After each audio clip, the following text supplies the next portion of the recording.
Morning, everybody. I'm going to call the meeting to order. Thank you all very much for being here on this great close to fall feeling day. I'm liking it. Let's see. I don't have the meeting. All right, so this is exciting because we've got a couple of chapters that have gotten started for us to review.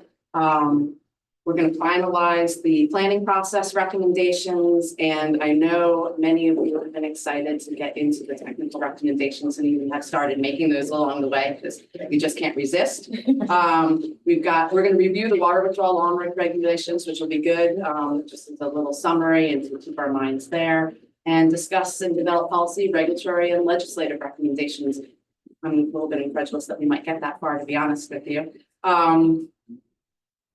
Do I have a motion to approve the agenda? So moved. Second. Who is my second? Sorry. Yeah. I didn't see, only heard from me right. I apologize. All in favor? Any opposed? Motion passes. And you should have gotten the minutes from the July 10th. So we skipped August. So we're actually approving 2 months past for July. Do I have a motion to approve the July minutes? So moved. Second. All in favor? Any opposed?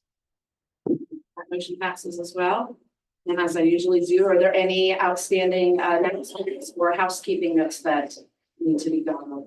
I'm gonna turn it over to you if you don't know. Okay, thanks, Jill. I don't think there's anything outstanding. If there's anyone have any comments or questions related to anything that we discussed in July or at all, just in general. Oh, right, hearing none. Tom on the phone. Sorry. We got just Tanya and Reagan just into this one. Those are our two RBC members. Okay, perfect. Thank you. All right, okay, so we're hearing no comments either here or virtually. We'll go ahead and move on. We're gonna move on to the July updates or recap of the July meeting. As Jill mentioned, we did skip August, so I hope you guys had a nice break. And we're gonna recap July. July was kind of mainly based on, drought. We started the recommendations exercise and also went through some of the modeling updates. And John's just gonna kind of go through and recap that.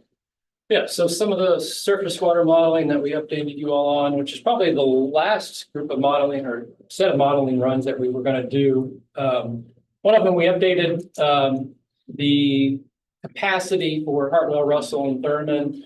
We updated those stage storage curves in the model based on information that was recently made available. So that made a difference. Remember, we talked about the fact that there's been some sedimentation since the reservoirs were built.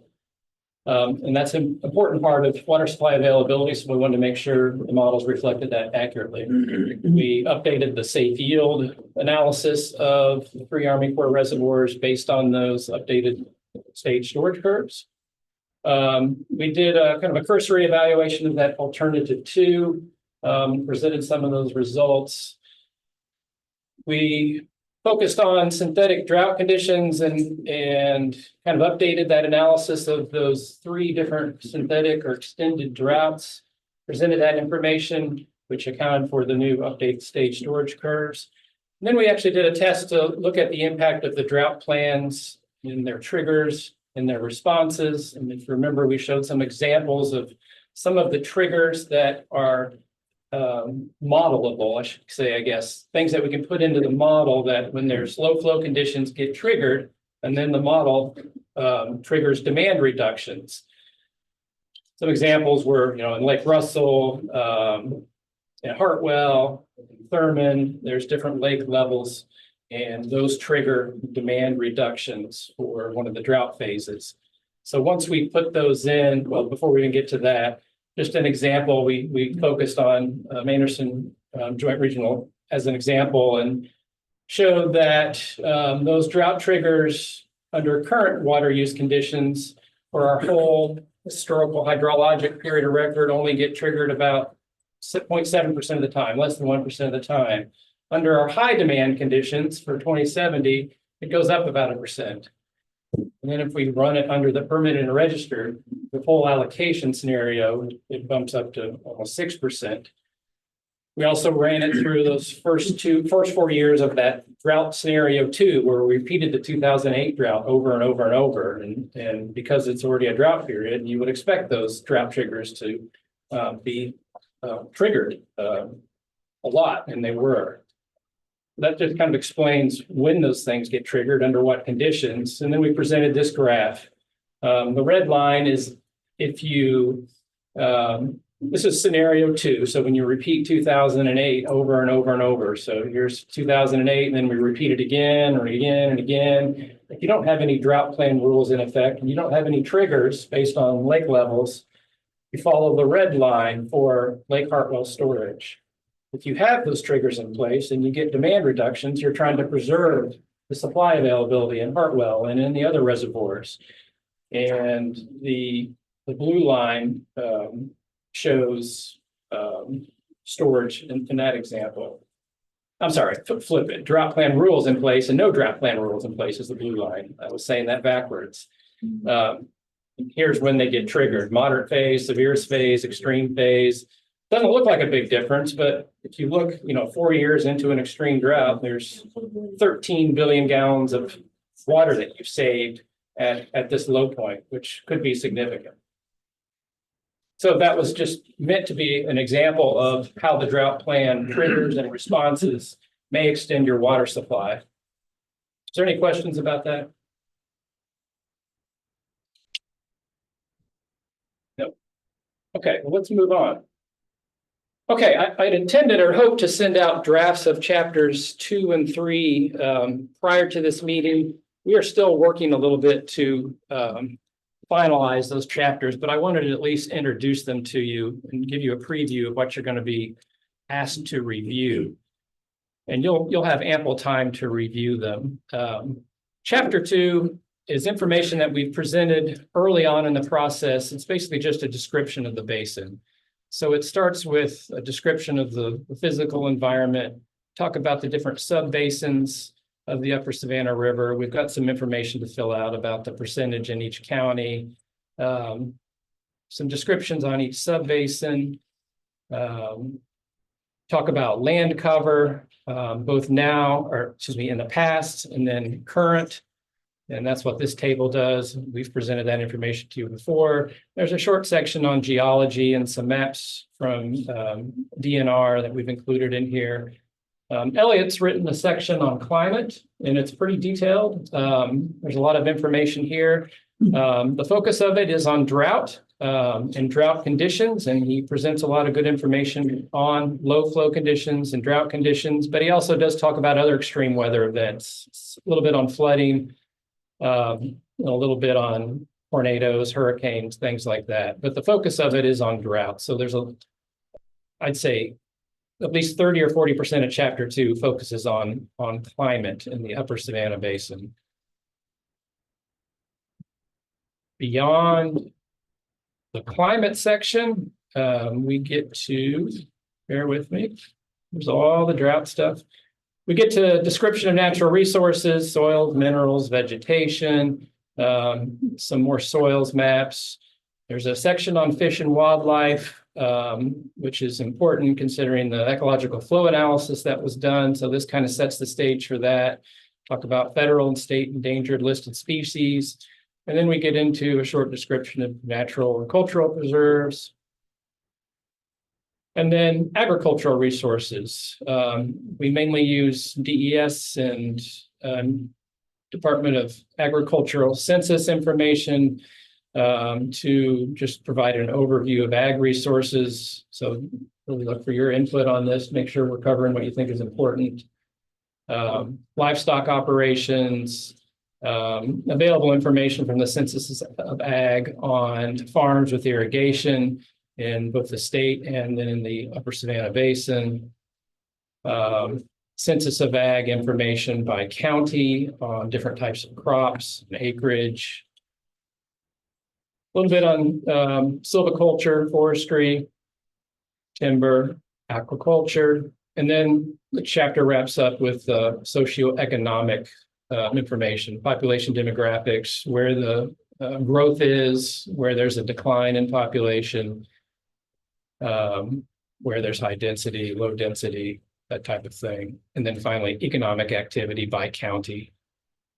So there's a lot of information in chapter 2. All of the river basin plans generally have the same information presented in the same order, following the planning framework guidelines. But we really look for your comment and suggestions on how we presented the information. If it's useful, if there's more information that would be important to include in there. That's chapter 2. Chapter 3 is, oops, that's still chapter 2. An overview of the water resources of the basin. So we start out just highlighting the major rivers and lakes. There's a significant table on surface water monitoring, which uses the USGS gauges and stretches for multiple pages. And then a map of the gauging stations. Some hydrographs of select gauge information. A focus on drought conditions that supplements some of the information that Elliot's written up for us in chapter 2.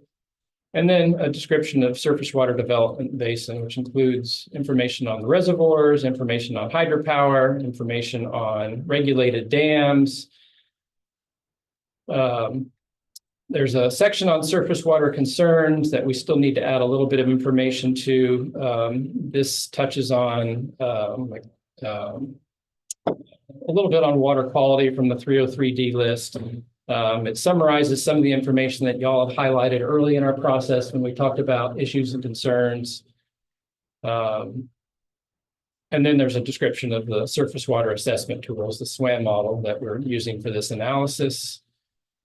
And then finally, just a very short description of groundwater resources, which in this basin, it's not significantly important, so it's a very short section. So look for those, hopefully before we meet in October. There's a little bit of just tidying up we need to do, but our intent is to get these 2 chapters and probably chapter 8, which is drought response, to you by the next meeting. But you'll have at least 4 weeks to review and comment on these, and then an additional opportunity to comment once the entire draft plan is together. Any questions about any of that? Okay. Are all the basins using the same years? Or Because I mean, they're staggered over 5 or 6 years, sorry. I think so far we generally use the same census information, census for demographics. We've also used the same years for like looking at land cover assessments, I think. So for the most part, I think the basin plans are consistent for pretty much everything that's in chapter 2, I believe. I'm just trying to think when this rolls up, is it going to happen? Yeah. So Issues. yeah, that's a good point. This is only just a suggestion or recommendation would be to try to keep the same ones, and those who have extended series, just add a comment. Keep I mean, if you have 18, 19, whatever, keep those in common, and just for those who have addition, make an addition. Yeah, that would make it easy for right statement. Right. Okay. I'll mention one other thing too. We've generally only been sending out the information just a day or 2 ahead of the meetings, and I apologize. Our intent all along is to get that to you earlier. So we'll try to get you information for each meeting, so you have more than just one evening to review it. Daniel mentioned that, and every time I send it out, I'm like, gosh, I wish we could have sent this out earlier, but a lot of times we're scrambling to get things done, and we want to make sure it gets reviewed. But we'll try to send stuff out ahead of time, like a week ahead of time if we can. Okay. Let's dive right into recommendations, if everybody's ready. Last time we broke out into some groups and we focused on the first set of recommendations, which is the planning process recommendations. We got a lot of good feedback from you all on planning process recommendations. The first part of this meeting, we want to review some draft recommendations that we put together, which kind of compiled all your thoughts and ideas. And we want to get your feedback on those. So these are just us putting into words what we heard from you at the last meeting. We want you guys to say, that's not what we said, or yeah, that's kind of what we said. This is your opportunity to tweak the language, or to decide, no, we don't want to have this as a recommendation. So again, we've just tried to put these in our own words to make it easier to go through this process, but we want to hear from you. As a reminder, the planning process recommendations can focus on RBC membership, ways to improve communication amongst the RBCs and the groups, funding needs and sources of funding, how we communicate with the public, how we do public engagement, and then implementation activities beyond this first 2-year period. And a lot of the ideas and thoughts that you came up with covered pretty much every one of these bullets. So let's start through them. Before we get into them, we're going to take an approach that we've used in at least the Saluda and some of the other basins. Ashley has used a similar process with the Savannah Upper Ogeechee Council when they were working on recommendations. We don't want to spend too much time on any one recommendation. And if we get bogged down on something, we may say, well, this is pretty close, but let's sleep on it and come back to it and revisit it. And in that case, we'll put this in a yellow bucket. So we spend more than 10 minutes talking about any recommendation, we'll probably say, let's pause, move on, and try to wrap it up at another meeting. If we're comfortable with the recommendation as it is, we've wordsmithed it, we're ready to move on, we'll put it in the green bucket. If we decide we're not going to reach consensus on this, there's some folks that like it, but majority of the RBC is not behind it, we're going to stop and put it in the red bucket and move on. We're doing this process just so we can kind of quickly work through each recommendation and not get bogged down. Make sense? Okay. All right. The first proposed recommendations that we're going to, whoops. Sorry, I'm getting. Oh, that's me too. I'm going to let you do first, so we're not doubling it. First one focused on communication and public engagement. There was a lot of good thoughts and ideas about that. We've tried to consolidate those into one recommendation, and typically you'll see the recommendation in bold and then the supporting information in regular text. So how we've written this up, again, based on your thoughts and ideas, that the RBC should develop and implement an engagement plan to improve awareness and build support for the recommendations, actions, and strategies identified in the plan. And then you talked about what should be included in that engagement plan and some of the engagement methods and outreach that should be performed, like identifying the target audience. I think, Jill, you had said, it's important to figure out who the public is that we want to reach out to. It's not necessarily just the general public, but we need to identify the audience. That's an important component of any engagement plan, who the audience is and how do you reach them.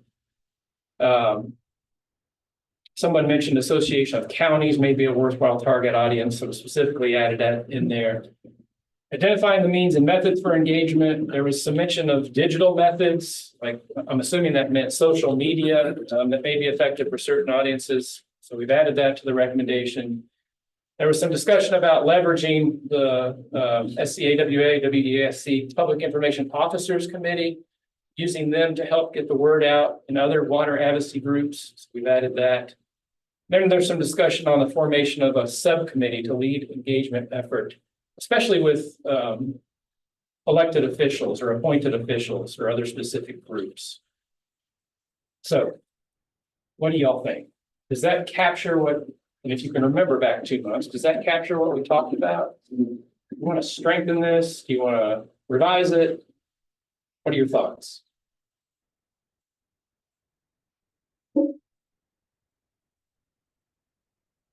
Some shrugs. Put in the green. Let the green move on. All right, that was easy.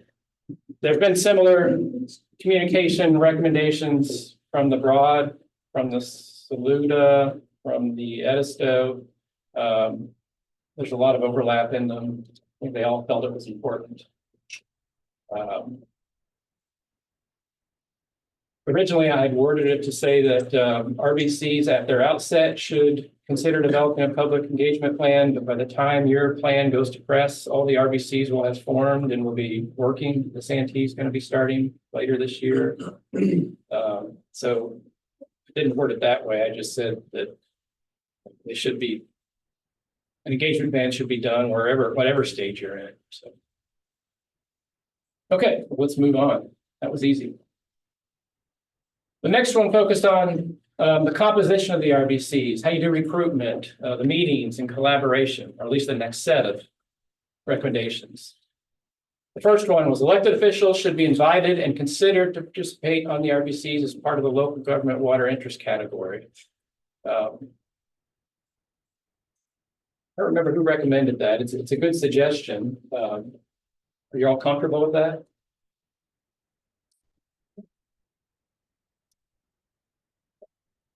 Agree? Yeah, I feel like last time we had a couple of recommendations that came in for elected officials to be involved, so. The local government category is typically one of the least populated interest groups. We've got John. I don't know if we have anybody else representing local government in this. There's an issue, they'll come. You got me. Yeah. Reagan. There again. No, Reagan too. I'm sorry, Reagan. Thank We have two in this group. I think that's about the most that we have in any group, if I recall. All right, well, if everyone's good with that. The next one was recommending that DES develop a strategy for maintaining membership and sustaining the RBCs. We talked about DES doing a review and I specified annually. What's your feedback on that? About interest category representation to make sure that there's adequate representation from all categories. Make attempts to identify missing or underrepresented categories. And there's specific mention about how manufacturing is not necessarily well represented, but may be important. Y'all agree? Remember that discussion? There's another later recommendation I recall that has to do with maybe the scope of the group itself. In other words, are we going to try to reach out and include the environmental issues in the future ways that this group is put together? And so I guess that those two can interact in some way or the other to say what the composition is. I guess that'll all wash out somehow. Yeah, so let's keep that thought in mind because I'm not sure, we'll go through the rest of the planning process recommendations, but that thought might not be well captured. So if you want to add that as one, we might add that. The scope of your future effort. That's what I'm saying. And then the membership. And then the membership to be able to support whatever your scope. Right, the scope, yeah.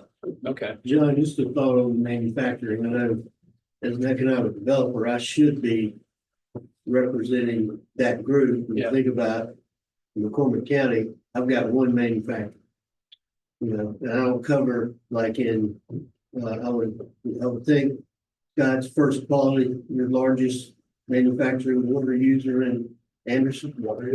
Yeah, so you may want to think about within manufacturing, look at who are the major water users in the whole basin. And that can help shape the strategy. How do you include them? Because I got no contact with First Quality. So, When it comes to manufacturing, I think this discussion probably teed it off last time. I don't know if every basin has a manufacturing interest group that they participate. I was more thinking that we need to find ways to actively engage their lobbyist group, the manufacturing association, and that they will be engaged, much like the farm bureau. And it may be difficult to get individuals within each basin. So we need to have a plan for how to reach out to the overall the association of state government. The folks that pay to have lobbyists in Columbia are the ones that are going to make it. yeah, strategy there is they have an annual conference. Yeah. A good place for to get on the They have agenda. monthly meetings. Well, like I say, okay, the first quality people, they got things, they got a plan to run. They have a plan for. They ain't got time for this kind of stuff. But they will be, they have a lobbyist and they have professionals that manage this issue for them. And you can get more, like he said, he got one, he talked to an appointment, so you get the whole state or the whole industry. And I don't know if we have an upstate alliance, manufacturers alliance or anything. It's just, There is an upstate on it. there is, and that might be something that, we had talked about other opportunities to work with the other bases, the other bases in the upstate. Might be some commonality, that would be an opportunity for you to expand that reach. And that would be a nice real world balance to the association of counties. So Do you want to back up to the first recommendation? Maybe we consider adding manufacturing, go back a couple slides.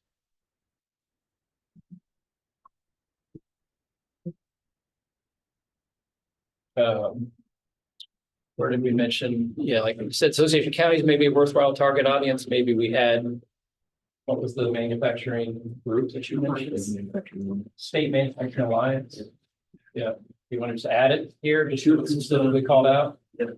Okay, And state, State Manufacturing Alliance, South Carolina Manufacturers Alliance. South Carolina. Okay. I defer to their Association. One Association. Oh, of those A's. They're lobbyists. Yeah. Association sounds more real. maybe association. We'll look it up. okay, well, Or Google it.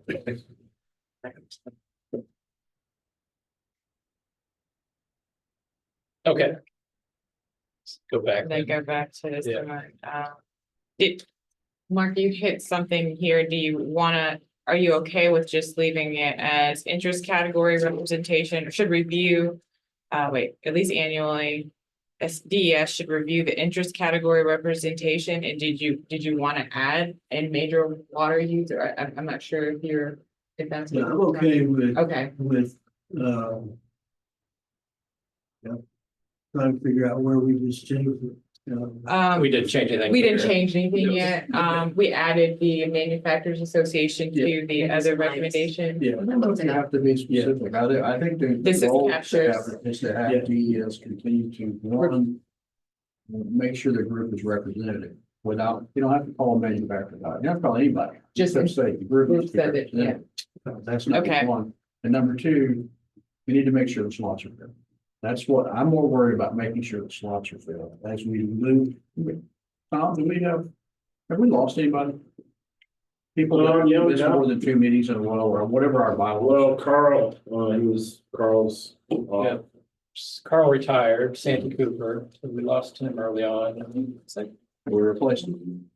no, no, and I tried to talk to folks at Sandy Cooper, but they had I understand, organizational but changes. that's what I'm looking for. It Long is term aligned. is to make sure that the committee Not as a whole associated. is full.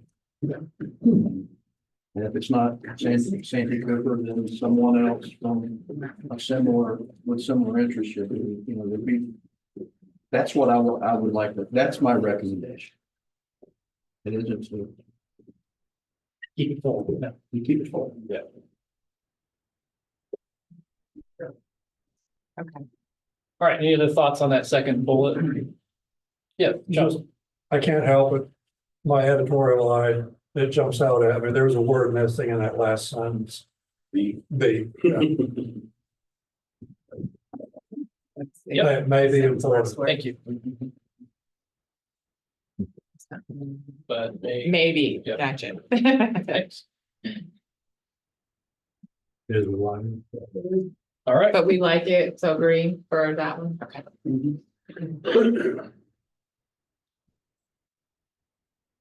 Again, these all get written up in chapter 9 of the plan. You'll have an opportunity to review them. If there's any little tweaking and wordsmithing, that's going to be possible still. But we're trying to settle on them, today and at the next meeting. Okay, there's a couple more that focus on composition, recruitment, meetings, and collaboration. This top bullet, following development of the initial reservation plans, RBC should work with DES to identify the scope of future RBC activities and help develop funding needs and requests. Okay, so that's touching on what Don was talking about. Comfortable with that?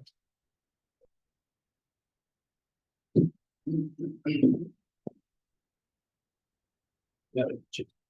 Got it.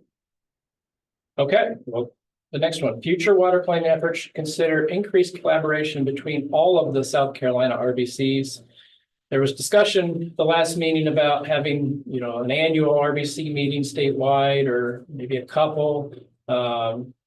There's also been discussion, I think Tanya's brought it up before, about trying to do collaboration between Georgia, but it could work the other way with North Carolina as well, where there's shared water resources. This is a good example, Upper Savannah. How do you feel about that?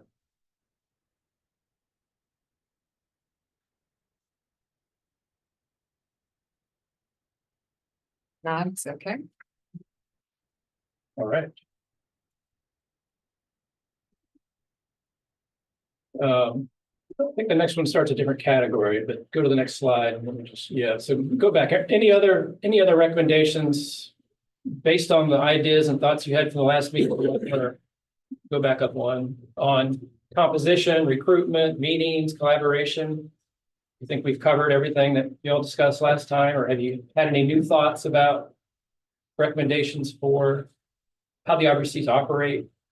In the last meeting, Scott brought up upstate collaboration. I don't know if that's covered underneath it says all the South Carolina's RBCs, but we had a brief dialogue about involving 10 at the top and needing as a more upstate because of the regional nature and such. So I don't know if that goes here. That would go here. I think that would be a separate one, which we can add. The Saluda RBC has made that same recommendation that there be a Saluda, Broad, Upper Savannah, Inner River Basin Council. Which should be representatives from each one of your councils meeting just to talk about whatever you think is important. So as we finalize our recommendations and they have theirs already somewhat on the books sooner versus later, the thought process versus when we're all too far down the road. I don't know if that's just a planning that doesn't have to go into the formal. Yeah, if that's what you all want to do, if you think it's important to, before you finish your plan, to actually develop an IRC and meet with folks from the Saluda and the Broad, that can be done. Just have to. The other thing, I don't know about the flavor of the group, but rather than have a representative, rather than pick 5 people and go meet with their 10 people. The idea behind doing the 10 at the top is 10 at the top can do, you convene a session. So they've had 75, 80 people. We can literally put combined councils and actually go through some of the things that we have in common and that are better done and better phased or implemented at a regional level. And the reason I was suggesting that is we can, we can sit over here in the Savannah, they can sit on the Saluda, and they can sit on the Broad. We're in the same team. If we're going to do anything that's going to be trying to affect the public through media, common messaging. However we do that, rather than have 3 different groups throwing things to let's work together. We share substantial legislative power. If there's things that need to be done at the legislative level, we don't fight the battle individually, fight it as a community. I mean, Joe probably really does appreciate the value of putting 3 organizations together to achieve greater results than any one group could have done by itself. We've done that successfully in the water utility, water and wastewater. I just see that plenty of opportunities to combine the resources. The basins are all individual, they all have their own individual challenges that need to be done locally. I think there's some areas where there's enough commonality that we can leverage the strength of the group to achieve greater success. Not strong opposition, but just a comment. 10 at the top covers the same footprint as the upstate South Carolina Alliance. which is their regional economic development organization. That covers down to Actonville. Does it cover McCormick? I understand when you're talking about TV markets, No, I it's understand. in a different TV market. Yeah, it is. Yeah, so that's just a wrinkle to consider. What is 10 at the top? I'm not sure. It is, Yeah, let me hear this explanation. Yeah, go ahead. I got, fluff is one word comes to mind. Fluff is one word that comes to mind. If I a like little bit of that. It is, a group that was originally founded to identify regional issues, or issues that affect the entire 10 upstate counties, which generally have fairly, a lot in common. When it comes to the way we're growing. All right, so they're focused on growth. They're focused on quality of life. But the very things that. Education, transportation. Education, yeah, I mean, it just flows right into what we're doing, the regional planning, how we collaboratively grow the 10 counties at the top of the state. And I just think that that's, whether to the top is nothing more. When I talk to Dean, they're willing to convene the session. They're not gonna drive it. They're just willing to provide the space and to call the folks together. It would be up to our chairs and, to determine what structure the meetings take. And I just think the discussion needs to be had. And, the more folks that are in the room, the greater we have an opportunity for buy-in and also for ideas. Working in the top. So I think instead of developing another committee, which is what the board is starting, it's more about convening a meeting of all representatives that are interested and willing to take the additional time to sit in. Won't sit here and take notes and Daniel didn't make it to this meeting, let's not care, but not not include you to provide opportunity just based on scheduling. Announcement. It's my nature, and I apologize to be a contrarian about things, but I'm a technical guy and I follow the data primarily. And it seems to me that the data, the results, the models, and everything that's working out this food is we ain't got no problems. It seems to me to be there's a lot of stuff about that going on. And being the contrarian, and I apologize to you that I am, I get kicked out of Sunday school classes too, so don't worry about that. But what I'm saying is we're talking about expanding these roles and so forth, but we haven't shown ourselves, I don't think, maybe I'm missing something, that we've got real problems that we've got to address in the first place about the quantity used water in the area. I'm just making that as an overall comment. I thought about it this morning as I was waking up and just asking the question about expansion of our group to do something else. I think I agree with, on one level, I agree with what you're saying. Because I do recognize, and I've actually made the comment to some of the other folks in other basins, and our recommendations are likely to be a lot wider than some others because they have more immediate needs. That doesn't mean we will not have recommendations, but what I will say is that going forward, there will be a state law. And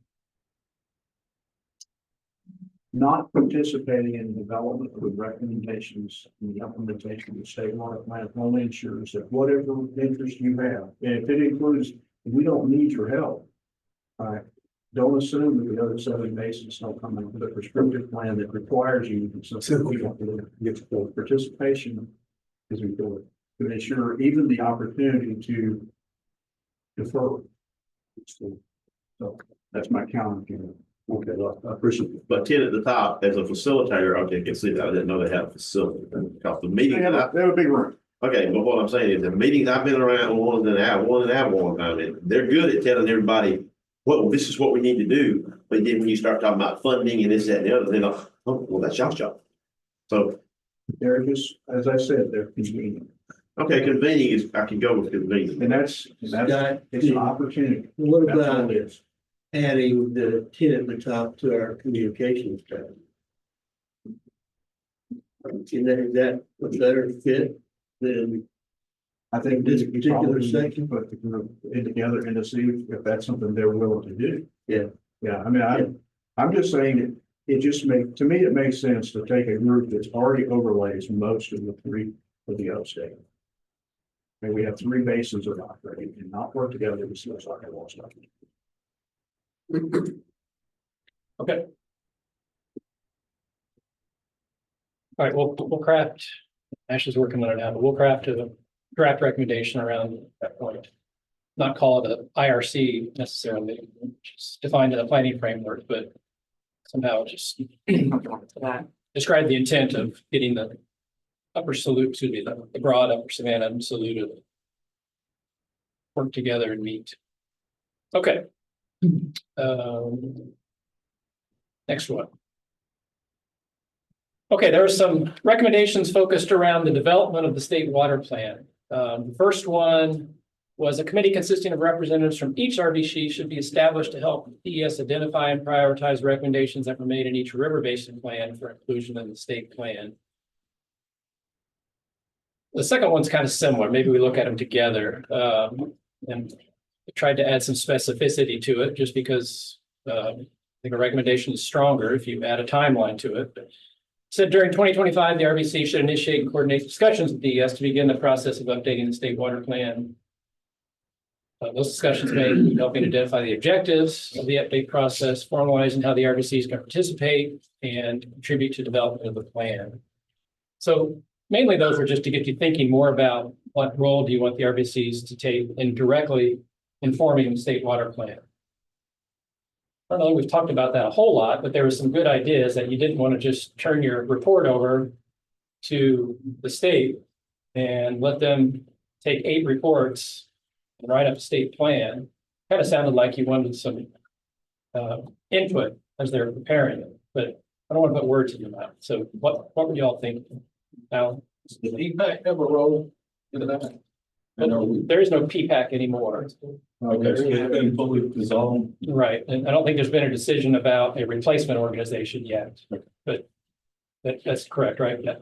Yeah, that's more or less what the status is. They're working through a process to update that group at some point in the future.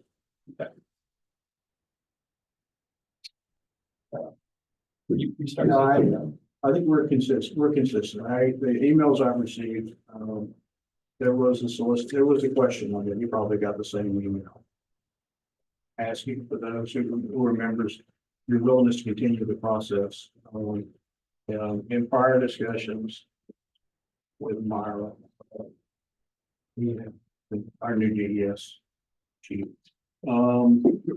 we had suggested that maybe the group needs to be bigger or, more have a bigger representative footprint. She seems to be all on board. So to say there is not a feedback probably is semantics. To say that there's not an intent to put together the same group appears to be that the death of the group seems to be a little bit early. We'll do the more clean quotes here. But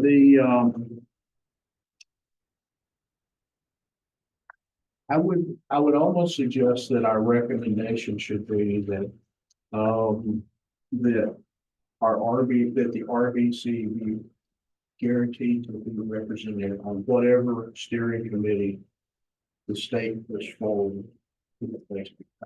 If they come up with a new thing, right now, there's several of us that are on that committee.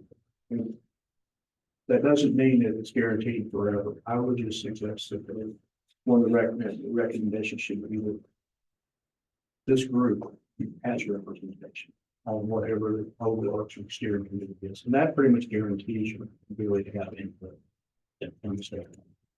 So each RBC should have at least one representative on the PPAC or whatever that group is called. Whether it's one or whether, I'm not picking a number. I'm just saying it needs to be, they need to be represented. That was one of the goals that we had for PPAC when it started, was to make sure that every RBC had 1 or 2 or 3 members that made it onto the Basin Council. So we have some help in continuity. We didn't foresee a change in state organization. I just think maintaining that relationship with the You like the chair of the RBCs, that would be on it, just as part of it. I'm not gonna tell I'm not gonna tell Myra how to select them. I would just suggest that our recommendation would be that they strongly consider ensuring, representative members from each RBC make it onto the PPAC state steering committee, whatever name they have. So Scott, your recommendation, which Ashley's kind of put on the bottom, you suggesting that replace the first one? There's no really need for the first one. The first one's too specific. I think if you do the bottom one, you accomplish the goals of the more broad. Huh? And it's more broad. And it's more broad, yeah. I think that they would also have the ability to have the impact over subsequent state planning. The goal is finish this one, it is literally kick off round 2, which is probably gonna happen. It's promised to have areas of interest for some members of this group that we're not talking about. Right? Ashley, John, we are assuming that the river basin councils are going to continue. Should we just say that each river basin is represented? Or, I mean, if the basin council evaporates, it may be one of semantics, but is the goal to try to ensure that we maintain the river basin council? If that's the case, then I think we need to say that. When we did that on the first one, I said we need to make sure that we perpetuate and we continue to keep this watch. One of the goals, I think, Joe, I think you were in the beginning. One of the goals that we laid out going into these basin councils was that everybody in here has learned quite a bit about water. Learned a lot of things that you may or may not have known. A lot of things about other sectors you may or may not have known. That is one of the that's one of the benefits of having these things. We went from having, the Ken Rentiers used to say he had about having years experience on a PPAC, 1,000 years experience, or some absurdly large number in water planning, and there wasn't a big bench. The goal of this process was to build a big bench. We went from 20 people that knew something about water planning. Now we have 250. 200, whatever the number is. So we're increasing the size of our bench, which makes our depth of the future water planning. That bench we didn't need to make sure that we get that bench. Keep the team, the dugout full. Make sure that doesn't fall. So yes, I think one of the goals I would suggest is the RBCs continue. Maybe not, not the individuals, but the concept and the depth. And therefore having members, providing direct representation of the state. This makes sense. Reagan has seen that. Yeah, Reagan, did you want to offer something?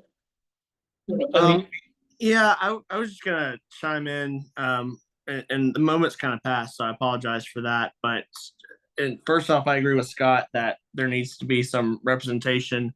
I just think at a minimum, even if they're not going to put RBC members on that state steering committee, they should at least have a voice in the room as a minimum ex officio if they're not going to do it. I think as fine as it is, I don't think we need to change that. But I think as that process gets dug out, if they're not going to allow us to vote, we need to at least be in the room when that's being happened. And I also like the thought that it's an RBC member on there as opposed to just a representative from the basin geographically. Because we can talk as members about the thought processes in the room, not just represent the interest of the basin, but we can talk about the actual planning much more detail than someone who wasn't a part of these conversations. Okay, yeah, good points. Okay.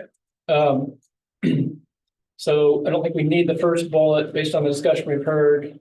The second bullet, how do you feel about that one? Is it needed, or do you want to just go with the general third bullet we've added? I don't know that DES, have y'all talked about when you might start updating the state water plan, or has there been thought put to that? There's been some discussion as some of these basins near completion, start looking at that for sure. Yeah. Not any definitive time frame. Right. Can we combine the bottom two in some ways? We probably can, yeah. Wanna make it yellow? We can work on it now. Can you make them bullets underneath the second one? Like, for instance, the first one would be initiate discussions or something like that, and Oh, you're saying make these, make that sub bullets? non-bolded text under two, make those into actions, Gotcha. you know, by colon, initiating discussions, so on and so forth. Formalize how the RBCs can participate, contribute to the development of the state plan. And then ensure representation on the state steering committee established to be that, something like that. I know that was a lot, but just make each one of those an individual bullet. Not sub bullets, like take Well, this away? sub-bullet, yeah. Oh, I okay, mean, so- okay. Sub-bullets too. In my mind, and maybe it was just me wondering this, I don't know if y'all have thought about it, but I was curious, how would it, as the state plan gets updated by DES and do you think it's important for the RBCs to have an active voice at this being updated, or is representation on, we'll call it the PPAC, enough for that? How, and if they do have an active voice, how active is it? Are they being updated throughout the process of updating the state plan? Are they actively contributing to deciding what recommendations that have been made by you or other RBCs should be included in the state plan? How involved is the full RBC? Or is it mainly just the representative from each RBC or representatives that are acting as the voice, and they're involved? They're getting monthly updates, or however often the PPAC's meeting, they're helping drive the direction of the state plan. Is that enough? And maybe you don't even need to, a recommendation isn't even needed around that idea, but none of the other RBCs have really thought much about that. And since it's getting closer to the time of updating the state plan, I throw it out there just to see if you're interested in making some type of recommendation that might help DES with the method, organization, and approach to updating the state plan. Is the plan eventually approved by legislature for giving teeth? Is that the idea? I don't know what happens to the plan after it's done. I'd say, one of the things that we had talked about, trying to get 200 folks that are, a little bit of influence and willingness to work together and talking about, meeting with the top. The goal would be to get the plan actually adopted by others. Adopted and funded. Well, it's step one to get it adopted. In the past, they've accepted them and they put them on shelf. And they've offered copies to anybody who would like to download them. But they've never, that's as far as it's ever been. Okay. And that's the downfall of the claims that they're exercises. And the goal is to not make this an exercise. So the implementation and trying to get, so it's a grassroots bottom up support for adopting the plan. And identifying things that need to be funded. The DEC would put that forward. And that includes moving to the next iteration of the plan, which was supposed to add some water quality discussions to that. That was kind of the intent of it. I'll also tell you that in the discussions that we had initially, the RBCs come up with individual basin plans. The steering committee, the PPAC and DNR staff, we're going to assemble commonalities, things that were common to multiple basins. And those would be, that would be the basis of the state planning recommendations, things that, that are common. That doesn't mean that anything we do locally that's not included in the state plan can't be done. It just means it wouldn't be a state. It wouldn't necessarily be a state focus. It would be a local focus. That was one of the reasons that we had suggested inclusion of elected members within, in the planning process in each basin, because if we have a local issue that needs to be addressed, it only happens in the upper Savannah. The folks that do local issues of local elected people are not, it's not, the governor's not going to weigh in on something that affects, Anderson County or Warren County. Necessarily, they're going to focus on things that benefit the entire state. And that was really what the plan was about. It was to bring it up and congeal. I think having members of the debate of each basin on the ultimate steering committee provides that voice to advocate for things that, the question's always been, well, how many basins have to recommend something before it becomes some part of the state? If 7 basins recommend something, it's pretty good. 7 or 8, we're going to put this in the state plan. If 4, what 3 out of 8, does it make the state plan? That's always been the discussion. That's been that's a DNR kind of question. But is that common enough for us to be in the state plan, or should those recommendations just reside in the basin? I think having representation, having that discussion at the state level and making those recommendations to DES, because ultimately it's DES, it's their document. We're going to work on it, we're going to recommend it, but it's ultimately a state document. But I think having the recommendations from the councils that thought about it and made those recommendations with all of the councils represented, could only be informative to our state officials who have the task of putting this together at the end. So I sat and listened to a lot of this, and what makes it up there is not here nor there. I heard one say the chair should be the one, and that's fine, not here nor there, regardless of who it is.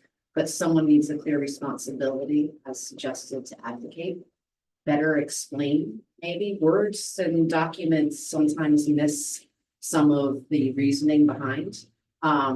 For me or anybody that would be represented to have a clear understanding of either the agricultural suggestions or some of Tanya's concerns in regards to the river itself. And then bringing that information back here, because we're talking about having a continued River Basin Council meetings, you all should have a clear understanding of why our recommendations made it into the plan or did not, and why that dialogue was had. And then it makes that 3, the Saluda and the Broad and ourselves meeting all that more important, because not just the Upper Savannah, but the whole upstate, those ones that don't make the cut, so to speak, for whatever reason, maybe because they're regional or weren't important to enough of the river basins, we can utilize that force of all the 3 river basin councils and make local efforts, initiatives, funding requests, etc. Yeah, we're talking about all, like you're saying, we're talking about all what the state adoption and whatever. Well, what's going to this and what is going to this. What about the parallel universe that we brought up last meeting about the Blue Ribbon panel / budget proviso? The states don't have the bigger. By October, you brought up the committee. What's the status of that? I'd love to tell you, but I have to kill it. My My understanding is they're meeting, but no one is. I actually sent a text asking that question while we're having this dialogue. I have not gotten a clear answer of one of the representation when they're meeting and what they're discussing. That's, I mean. I have a request into. Same chance. Okay. Very much thank you for your question. Yeah, one I talked to, yeah, something like that. It was a little more joking, but it was a private contract. But yeah, so, They are charged with making recommendations. I think good luck with that recommendation. I think if any recommendation comes out of that, that it's gonna be meaningful, would require them to do something that I don't think the legislature will stay out the time for that. Well, they're not the only one thinking about it. Can we refer that same question to DES if they have heard any updates on this Blue Ribbon panel? Yeah, and part of that outline of that panel says that DES will be consulted. And I'm not aware that that's, That'd be good. at least to my knowledge, that's not happening.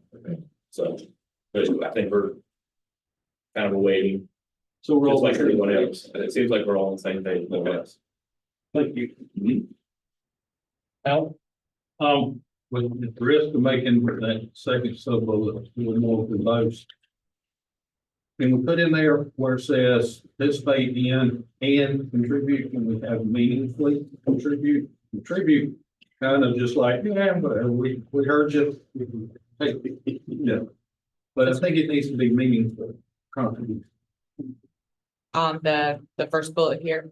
Yeah, if you just put meaningfully. Oh, After meaningful, can meaningful be part of After either, after and, between and contribute. Okay. Yeah. Oh, meaningfully contribute, gotcha.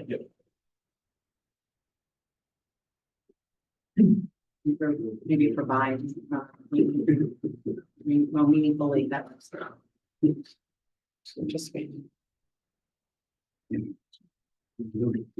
Okay. Let's get back. So can the first bullet go away? We just have the second bullet. Is that what we were thinking?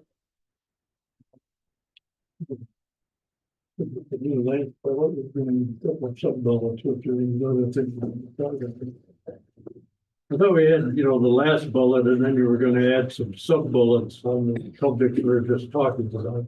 Is where we ended up to replace the current one. Maybe I'm following right. Okay. I thought you'd already taken this bullet. That was Scott's suggestion, and then you added these two sub bullets based on Alan's suggestion. Right. Yeah. This was the, Yeah, I think that's what we were headed for. Right. So I think with that second bullet and it's two sub bullets, we can get rid of the first one, right? And it's got the red can. yeah, that's So we gotta the, look at the red can. Yeah, yeah, so that's gonna go away. so it'll go away. Okay.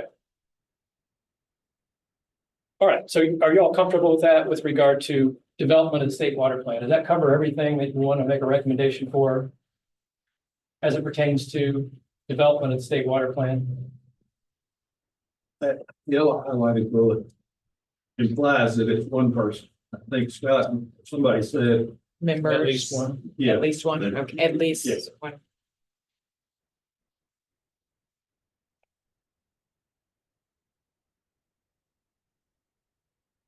Anything else? Okay, let's move on to the next one then. We've got a generally a green bucket one. Okay, this one has to do a little bit about funding. We may also talk about funding when we get into policy, regulatory, and legislative recommendations. But we're gonna start the conversation here. The first bullet has been a bullet that I think pretty much every other RBC made, which is the legislature should continue to fund state water planning activities, including river basin planning. Y'all okay with that? Does anybody think that there's no need to continue to fund the process after this initial 2-year Should process? it include something that Yeah, sounds but it more, does. because it's been funded by monies that it's not, what's the word? Is it recurring funding Thank or you. appropriation? Right, so the monies come because they have a big discussion, and they take a big chunk of money and they stick it out there versus something that's. So it's I think it's been appropriations, not recurring funding. Yeah, Scott's shaking his head yes. So are you suggesting that you ask for recurring funding? You truly want to have a long-term process. It's not gonna work otherwise. You want everybody to do it, somebody's got a favorite chicken. You'll get little impulses every 10 years. So approved recurring funding? You could say it that way, yeah. Should approve recurring funding. Authorize recurring funding. Yeah, thank you, Reagan.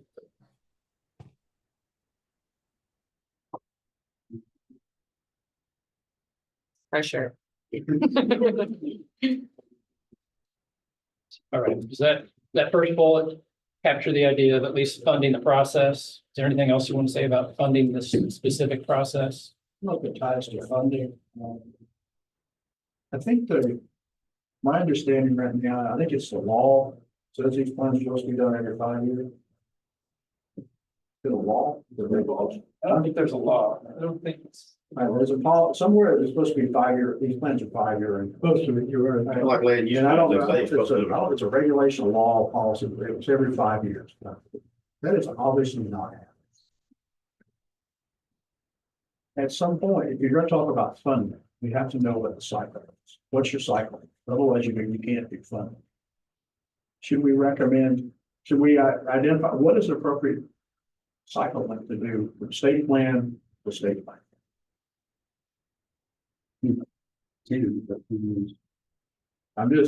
My observation is 5 years is not working. It's never worked. Any of the other 3 plans that I've seen, they're abnormal numbers of years. And this one, the last one we had here was 2004. Okay, so obviously 20 years for this cycle. Even after we kicked off PPAC, we're in year 8. So 5 years is not working. You're gonna tell them to authorize recurring funding, well, what's the cycle? So they know how much to pay, how much to fund it. I mean, as a manager, that's my first question. Sure, I'll give you recurring funding, maybe $1 a year. You can do it over the next 5 years. But that's not the answer. And I'm open to, I'd like the comments from the state. What do y'all think? You can be, it's just personal opinion. But you wanna know what, like.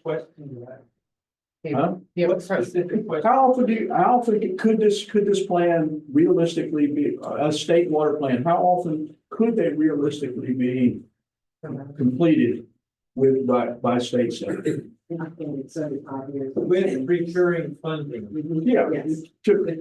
Before we talk about how much money we're gonna give you, how can you? We know 10 years in advance exactly how much. No, I'm saying within some certain time frame, we know we're gonna have X amount of money to do. Yeah.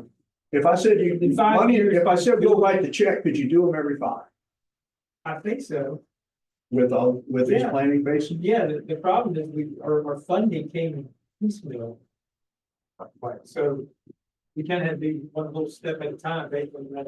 And we could plan far ahead because we didn't know if we were having more money. No, I understand, but to do this every 5 years, you literally have to have at least 4 to 6 of these basins councils running concurrent. All the time, every year.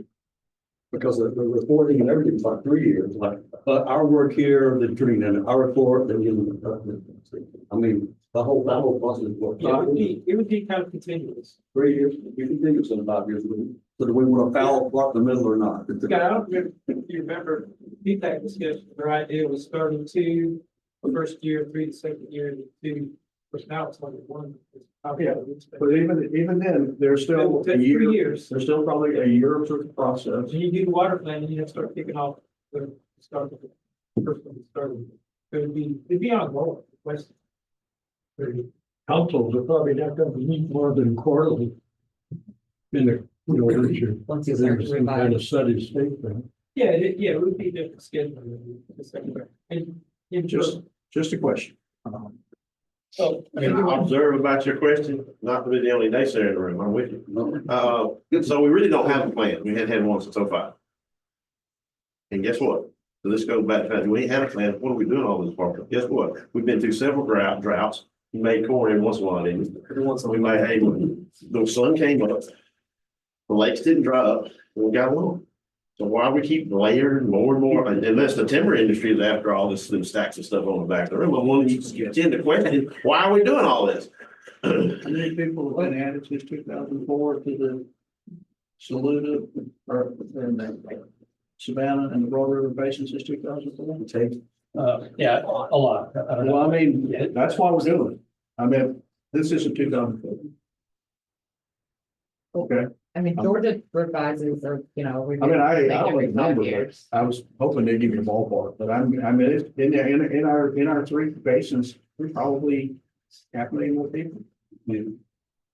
They just got Atlanta too. And Lanier. Yeah. But the. I'm sorry. Well, no, I was the same thing you probably heard. I mean, just for perspective, all states do everything differently.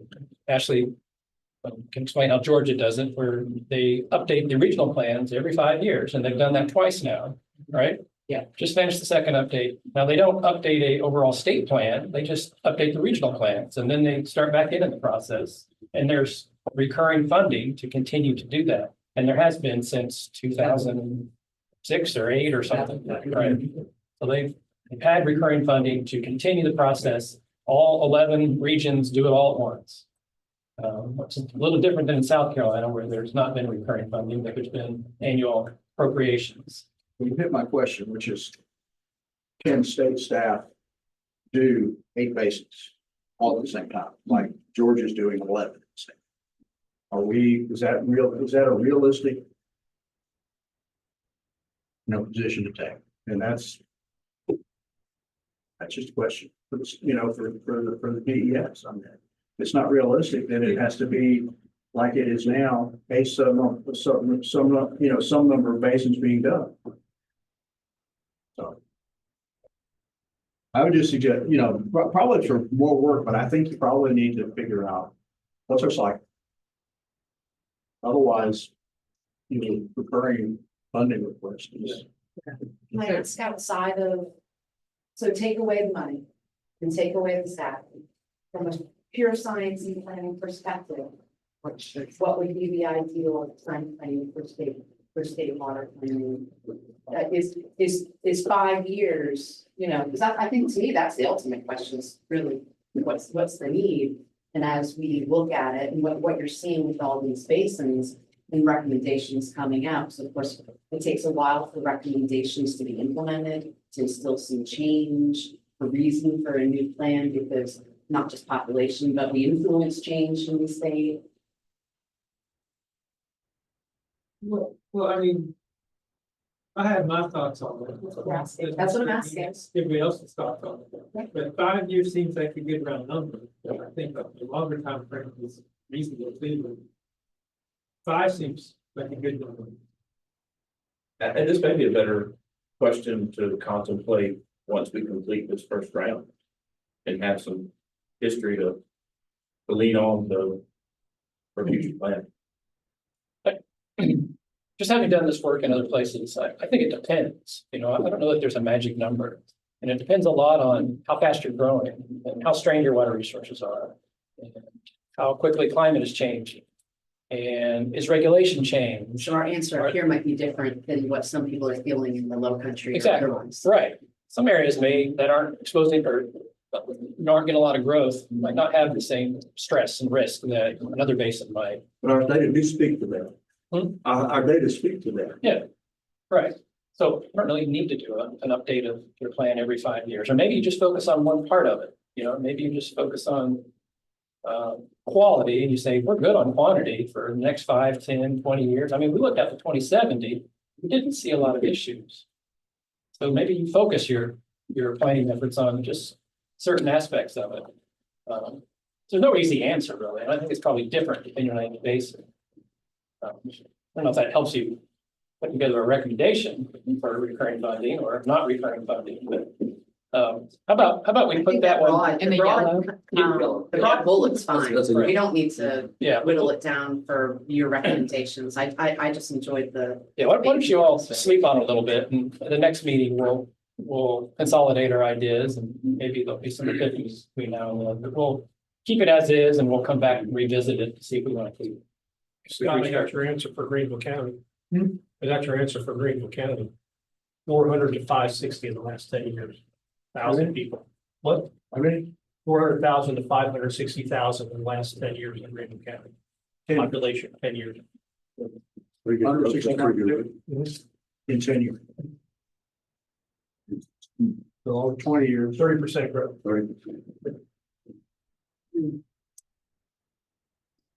All right, The next bullet, we're gonna learn more about at the October meeting, right, Ashley? Yes. You have asked for a presentation from Georgia folks that run the seed grant program.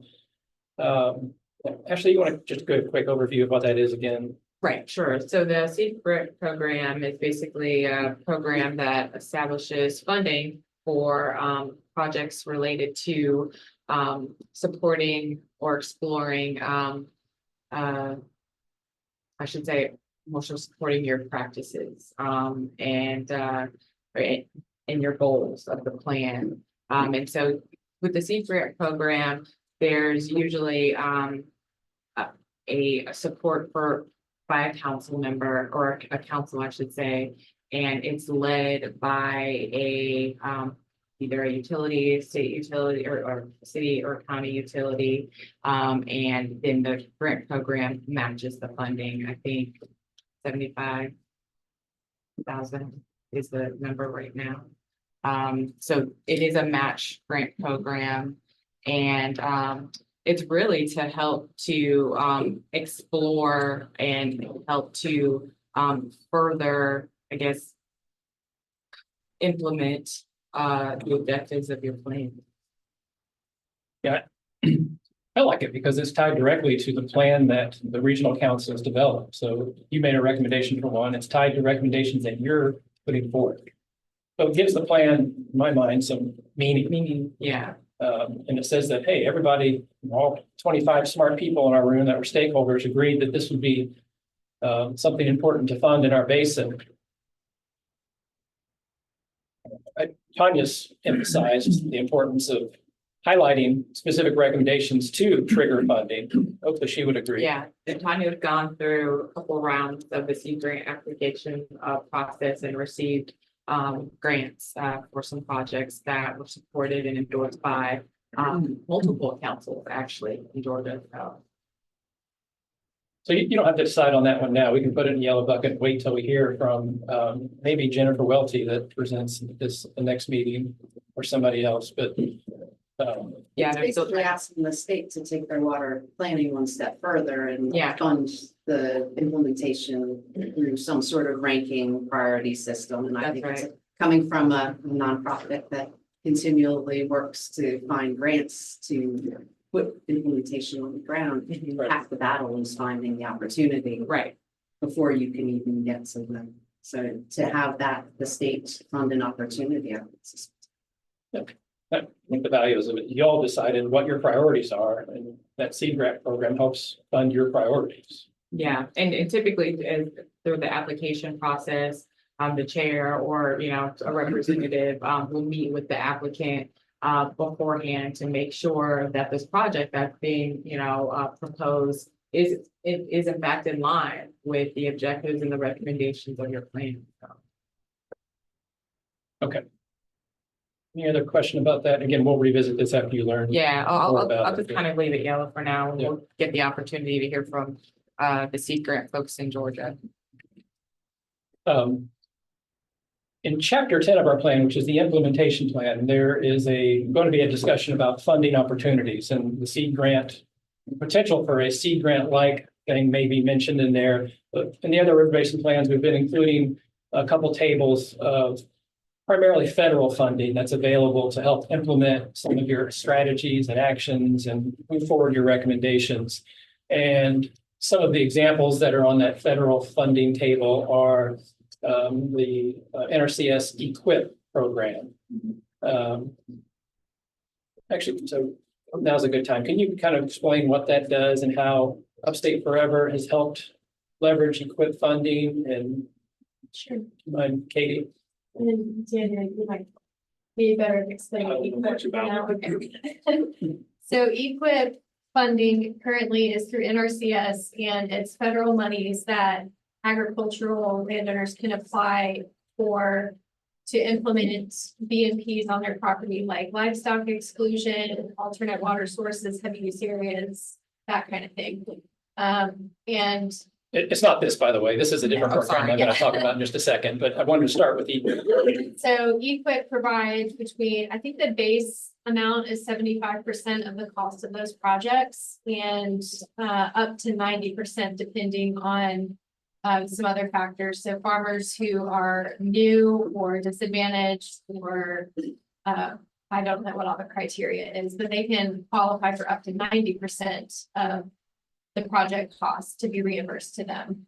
And Upstate Forever stacks funding on top of that in eligible watersheds that we have 319 funding for, which is federal funds that's funneled through DES. We can stack our funding on top of that and do a cost share on whatever is remaining for the landowner to pay. So if the landowner is paying 25% of the project, Upstate Forever would come in and pay for 60% of that 25%. So it ends up being about 15% additional funding to that landowner. And sometimes it reduces their payment only down to 5% of the project. And depending on the scope of it, I mean, that could be a huge saving to them. But figuring out ways to stack funding and using certain funds to match other grant monies is a really good way to leverage funding opportunities for specific implementation projects. And is that annually or do you know? I think that the NRCS application process is annual, but Upstate Forever, typically our implementation grants run on a 3-year cycle. Okay. So we would apply for a 319 grant that would run for 3 years. And then within that time frame, we could work with landowners who have approved projects for each cycle. EQIP used to be a lot, it used to be 10 years, now they narrowed it down to 3-year contracts, and so y'all mirror the same time frame there, like heavy use areas, that kind of thing. Yeah, and typically we've been working with landowners that already have an approved EQIP contract in place, so they could be in year 2 of that process. They could have been already approved. They've worked with NRCS to get their projects kind of on paper and mapped out, and you know, sometimes they're already in the process of implementing that project when we come in. So it really just depends where they are in the process and how far along they are. The EQIP stuff came in, it's been a number of years ago when it started, you know, most of your stuff you saw from USDA was row crop. You had a lot of, it was very little for cattle and timber stuff, and the EQIP came along, natural cattle was on the driver behind that, and it was, it's heavy use areas. Native grasses, a lot of that kind of thing, it kind of goes hand in hand, but we've been talking about some of this stuff.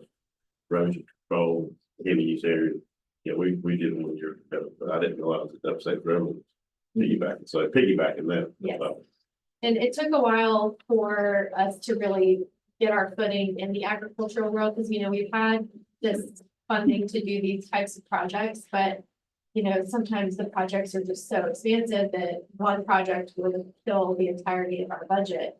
And so being able to stack funding on top of existing funding has been a really great way to reach more landowners and get the word out of, you know, what our goals are, and working with those landowners to accomplish what they need and also improve water quality. Yeah, well, like fencing, when you fence out Spring Mike, River Mike, yeah, we can zap your fund in a heartbeat. Yeah. And, you know, it's interesting too, because sometimes we will be working with a farmer who's got an EQIP contract and they've got another project idea that isn't covered under EQIP, and then we can work with them kind of on the side to cover that project at 60% rate. So it's been a good way to meet with landowners and farmers and figure out how we can help with the vice versa. Oh, I was just gonna add, because you were asking earlier about funding amounts, and so it looks like on an annual basis, like South Carolina receives a portion of the funding that comes through NRCS. And that has ranged from about 4 million up to about 22 million in the last 10 years or so. I don't know exactly how that money gets decided and. Per year or? Per year. Per year, okay. Yeah. And it looks like about half of that, roughly half, goes to the EQIP program, and then the other portion go to other NRCS programs that are funding on the ground projects still, but so maybe 2 to 10. Okay, good. In the EQIP. So. All right. Thanks.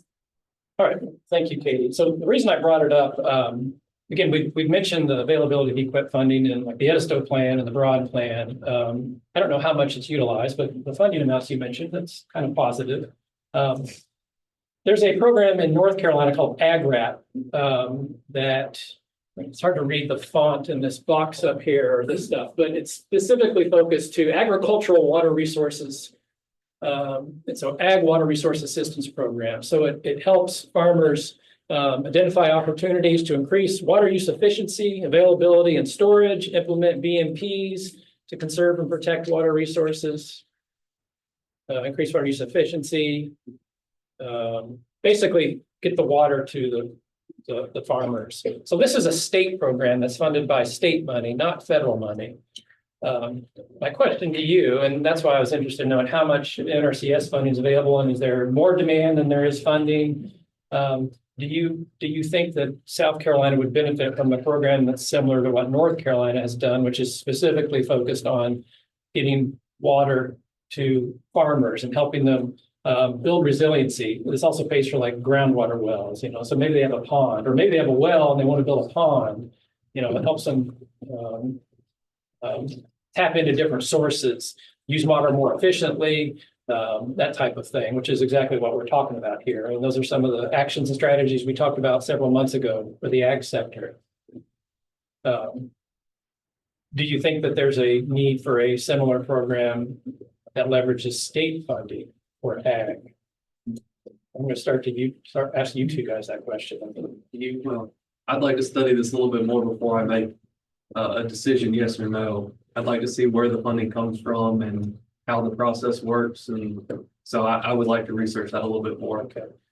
So just a little that I know about this from going on the website is last year they only had about $1 million, and there was like 3 times that in requests. And they allocated it a small amount to each county, and it's 75-25. So they give 75%, you got to find the other 25%.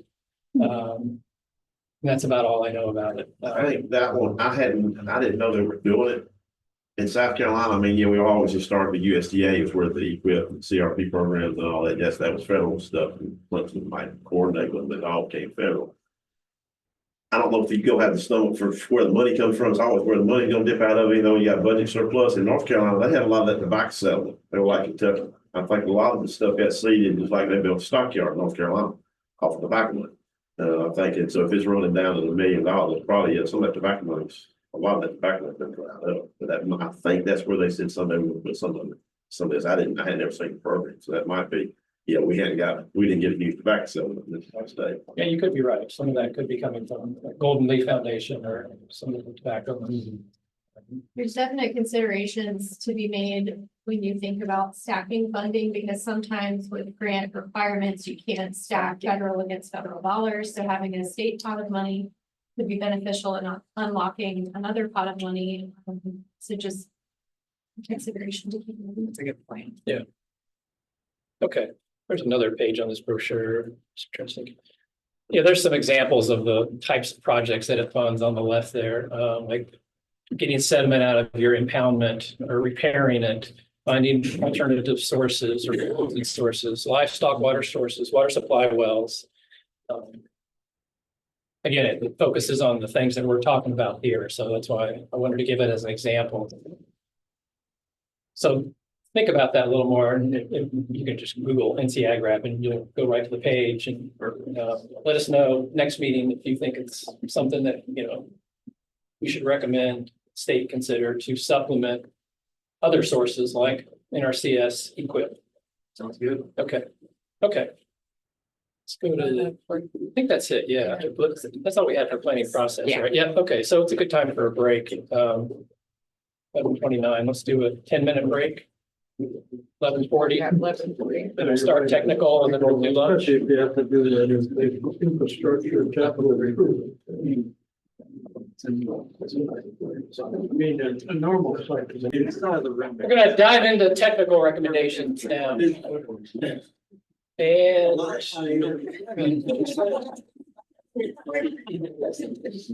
Sorry, anything over here. Technical recommendations can focus on things like the need for more data or the need for improvements to existing models or new models. Improved water use data, population data, recommendations for technical studies to improve your understanding of water resources in the basin, training, in-stream flow requirement information. If you remember the ecological flow analysis, there wasn't a whole lot of information to support that. So those are some examples of technical recommendations. We've already talked about some potential recommendations in this basin. The other upstate basins, the Broad and Saluda, focused a lot on sedimentation because they've experienced this firsthand. They've had issues with like Saluda Lake. Spent a lot of money to dredge it, and Spartanburg Water has been looking at sedimentation in their reservoirs because they've experienced significant water supply loss due to sedimentation. We talked a little bit about that in this basin, but not as much. So that's one we might consider developing a recommendation around. We've talked about impacts of changing land use on stream flow characteristics, so like changing magnitude of flows, the timing of flows, flashiness due to development or changing land use patterns. During our breakout sessions last time, there was some discussion on studying the impacts of drought on fish kills due to low DO. That might have been Tanya that mentioned that. And discuss and identify potential pollutants of concern to explore in the next phase of planning. So not just to say, hey, we want to do water quality next time, but to say, here's what we specifically want to focus on. Here's some technical areas that we want to look at, not like PFAS or DO or whatever. I'm just making this up. But so that's been some of the discussion we've had in this council, right? We'll come back to that. Just to give you some background, the Saluda is working through their recommendations right now. They have already talked about technical recommendations, but are still adding to the list of technical recommendations. Some of the things that they've talked about are improving the number of sites in the Blue Ridge, the very upstate, where there's getting data to evaluate those stream flow ecology relationships. There wasn't enough up there, and some of the RBC members thought that we need more information up there because those are important for trout fishing and recreation and other things. They encourage expansion of the ambient water quality monitoring network. There was discussion about how the number of ambient water quality sites has declined over the last couple decades, and there's a need to build that up. They talked about using the river basin plan to highlight areas where water is more abundant and amenable to growth. So using it kind of as a guide for growth. We had some discussion around encouraging developers to work with water utilities to ensure adequate water availability and infrastructure. They haven't really put together a recommendation around that, but that's been discussed.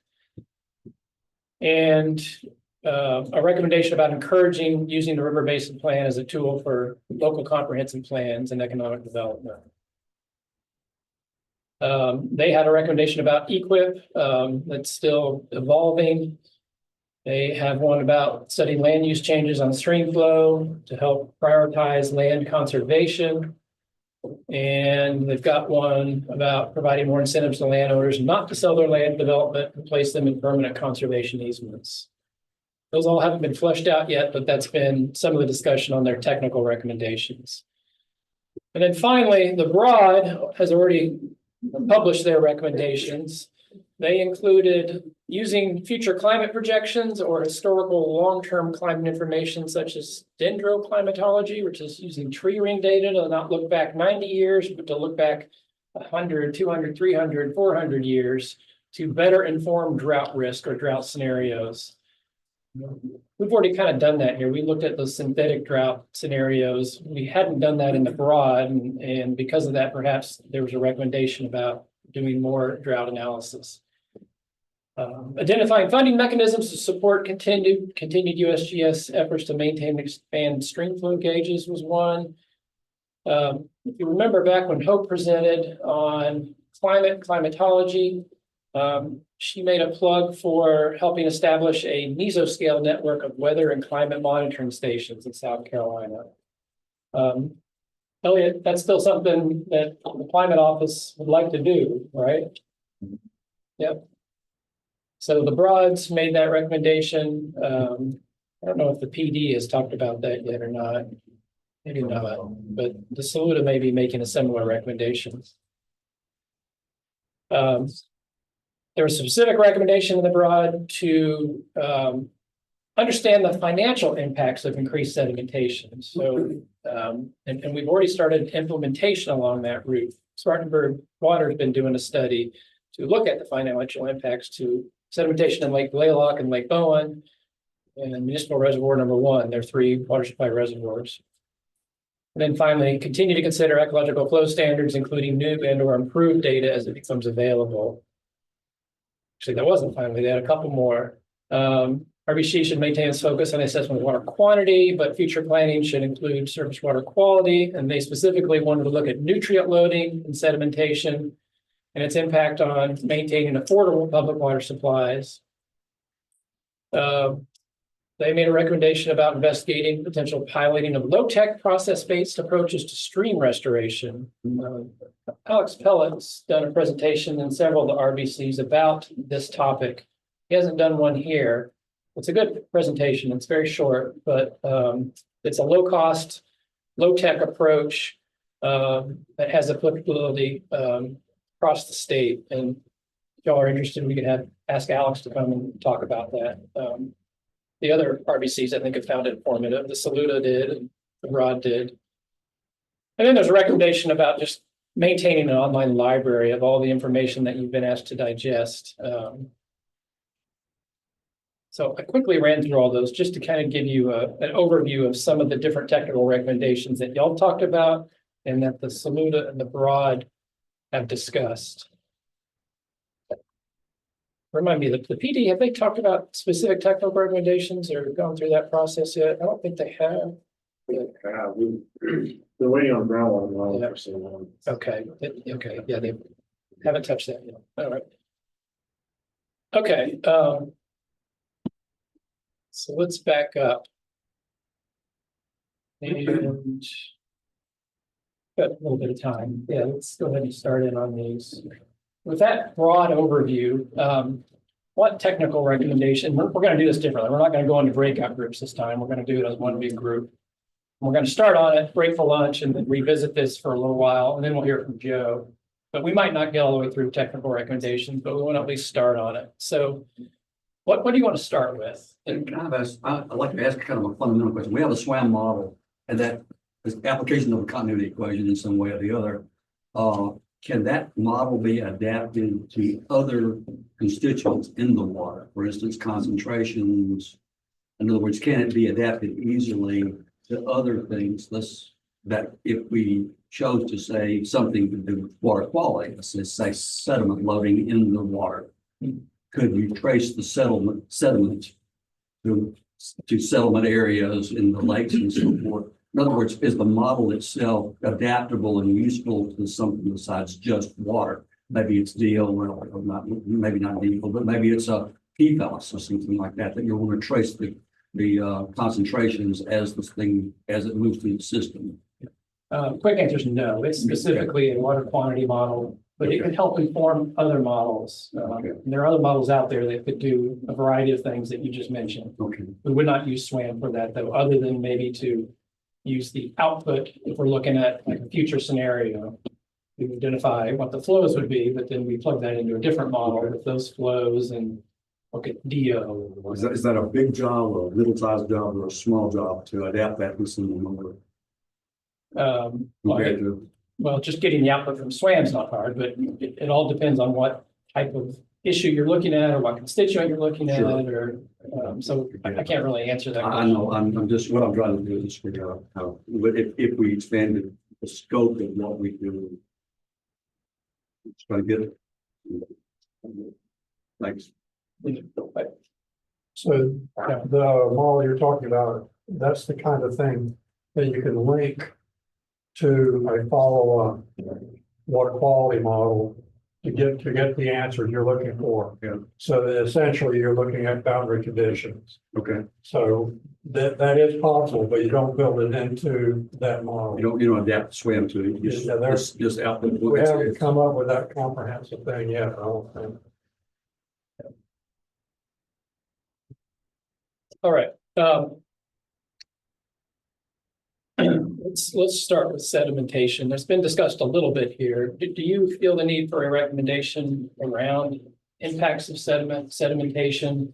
One piece of information that you've got is what we showed at the beginning of the meeting, which is review from last week's meeting, that the Army Corps lakes have seen 10 to 17% sedimentation since they've been built.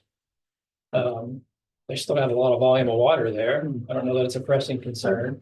I was surprised at that at Thurman at, what was it, 40% or something? That seems to be low to me, Low. based on some data I've seen. Now, Yeah. I mean, there's hardly any of the original streams that are totally filled in with sediment. There's 8, 10 feet or more. Now, I know it's a big big lake, so it doesn't get too much. And usually the Corps won't do anything unless you're well above 10%. Even think about dredging or doing something. So I had the same response for the Richard B. Russell number, 19%. That's only been there, for 20% of the time that Thurman's been. And the main inflow to Russell is the Savannah River has been blocked off by Hartwell. So where is that coming from? So. I know, I don't know how often they haven't done a lot of the big surveys in a while, of course. Or they do it in a short area, but I agree with you. It just sounds suspicious. Those numbers are suspect. Of what the sun is. They almost seem to be inverted, don't they? Yeah. Yeah. It's Well, the most recent reservoir has the Russell's greatest amount of number should be vegetation. on Hartwell over Russell. That wouldn't be a hard thing to come up with. How do you get that much air out of the bath? You're looking at what were the original contours versus. Now, you can do it with a sediment range survey and get you those numbers, but that would be horrendous to try to do it. All of those reservoirs, that's so much area to cover to be. Yeah. But just as an example, Spartanburg Water surveys their lakes basically every month. One of them they do quarterly, but they're small. They're not as big, but they're not really, I mean, they're still a good size, but they seem it's important enough that they bought the equipment and they go up and down and they generate near a full survey every month. And we've used that data to compare it to 2008 data from the USGS and see what the rate of sedimentation has been over the last 15 years. And it's been very useful for them. But again, they're a lot smaller than the Army Corps lakes. Somebody needs to get those technical reports and scour them pretty carefully. So. Yeah, we didn't dive into it. We just took the information that was available in the water supply reallocation studies and used that. I don't know how it was generated. I think it was like 2015 or something. It was a while back, I think, that they did the surveys, if you recall. So, It's been at least not, and I don't know comprehensively or even, I suspect it's much longer than that. There's a different way of arriving at those numbers as well. So you think of it as a bathtub, and if some of it's filled up with sediment, it'll empty out more quickly. So if they know how much they're releasing and look at the elevations, the elevation changes, you can get to those same numbers, but it's still got a lot of error with it. I'd like to see how they do it. Yeah, unless you're doing core samples and all kinds. Oh, man, yeah. So a nightmare. They ran, if you want to know their methodology for their math studies, they ran boats along and it did sounding down. We did depth sounding. Judge the difference in elevation or depth. So they're comparing it to the old contours then. But yeah, they can replicate that. But bear in mind, a couple things that impact those percent numbers that you're looking at. One, is that the numbers themselves are estimates because they don't take a full image of the entire lake on. They run representative samples, so. They may or may not have chosen the areas you're looking at. The other is because they ran boats on them. If you have a lake profile that is relatively shallow, relatively flat, a lot of their boats aren't. They don't make it up into the shallow areas. So if you're looking at Thurman, which is basically a flat pan, it's like a baking pan. Exactly. All right. The areas that hold a good bit of the water in Thurman are not deep enough. Don't have enough draft in them to run the boats to do this sort of. So that area may have been lost. They would have not, they probably wouldn't have surveyed anything that had less than 4 foot of depth, 3 foot of depth. They just did safety equipment when they did it. Whether it's 4 foot or 0, it's now completely sedimented in. Well, they're assuming that there's no change on it. That's probably not true, because my experience on Hartwell is the areas that receive the highest level of sedimentation are the shallower areas. The immediate areas where the streams first enter the lake and we lose velocity on the water, particles settle. Okay, that's where the sediments are. And the other is the profile of the lakes.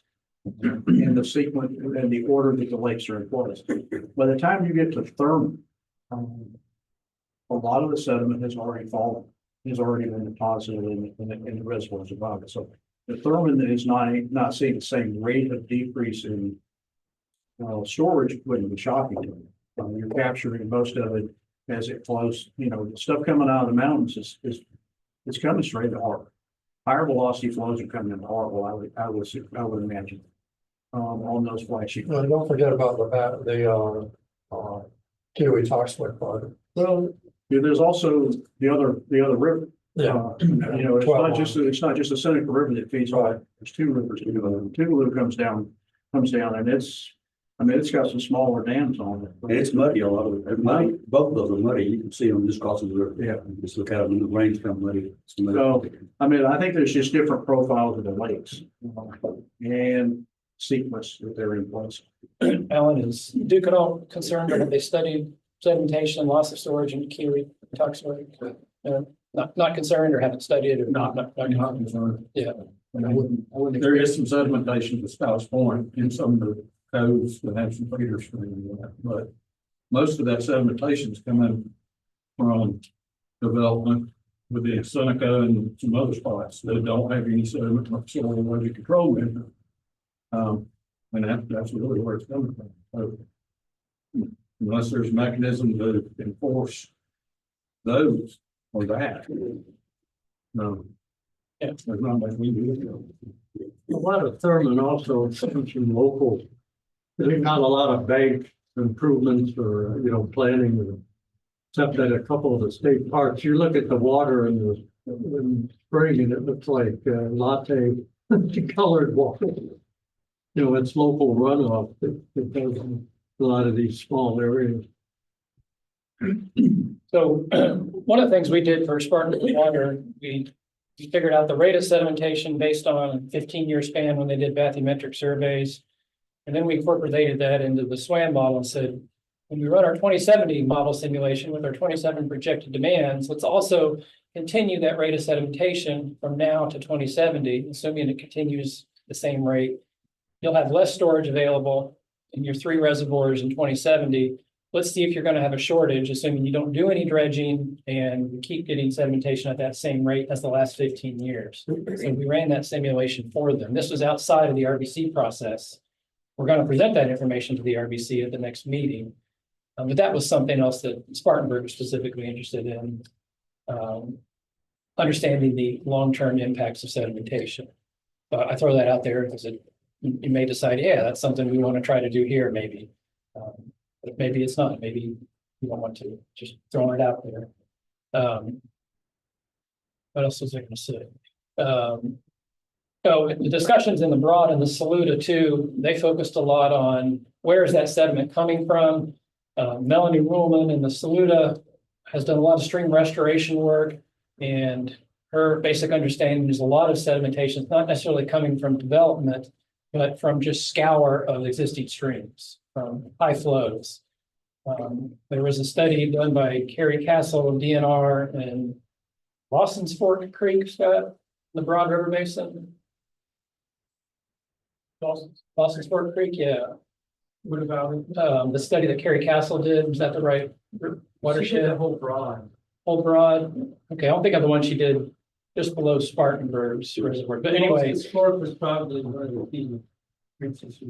Yeah, her pretty detailed study found that like 65 or at least 60% of the sediment in the stream was coming from scour, not from land use changes or agriculture or anything from runoff, but it was from the scour, the stream bank eroding.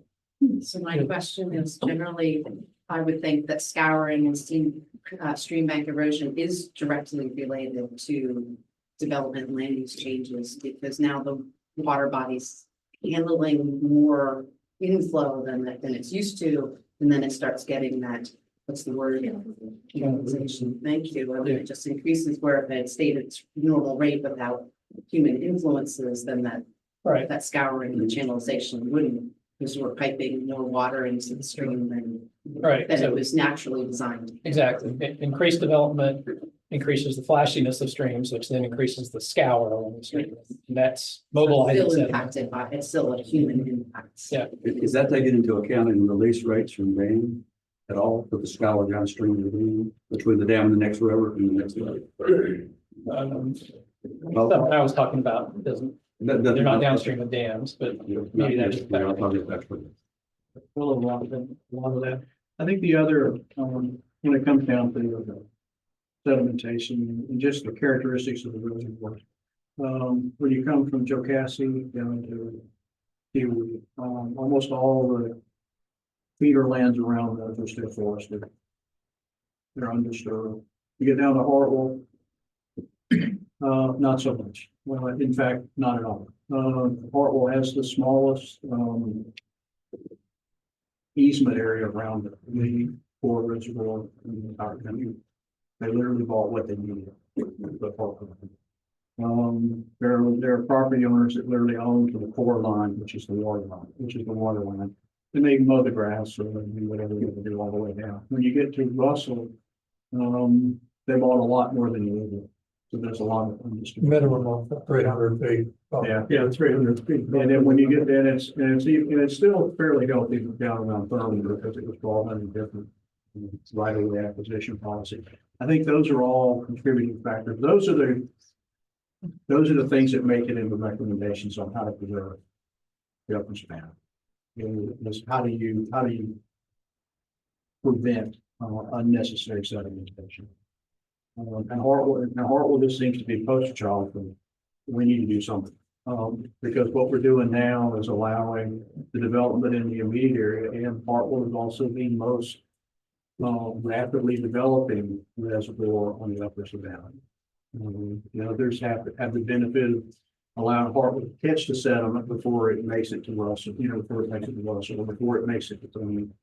Hartwell's the one that probably will see some sort of recommendations that address land use and reduce the sedimentation. Right, so like in our notes from previous conversations, which fit here but don't, it's like stormwater and recommendations on infiltration practices versus our conventional treatment now and those types of things. I guess is what we're getting at when we're talking about how to prevent the sedimentation from even moving outside of. Yeah, right. So both the provinces have talked about making recommendations intended to strengthen ordinances or enforcement. That's been one of the things. And then they've talked about basically green infrastructure, that type of stuff, making recommendations around that. Encouraging, influencing green infrastructure. Yeah. John, that's and this is what you do with stormwater. Do you have any thoughts about sedimentation or existing ordinances or enforcement?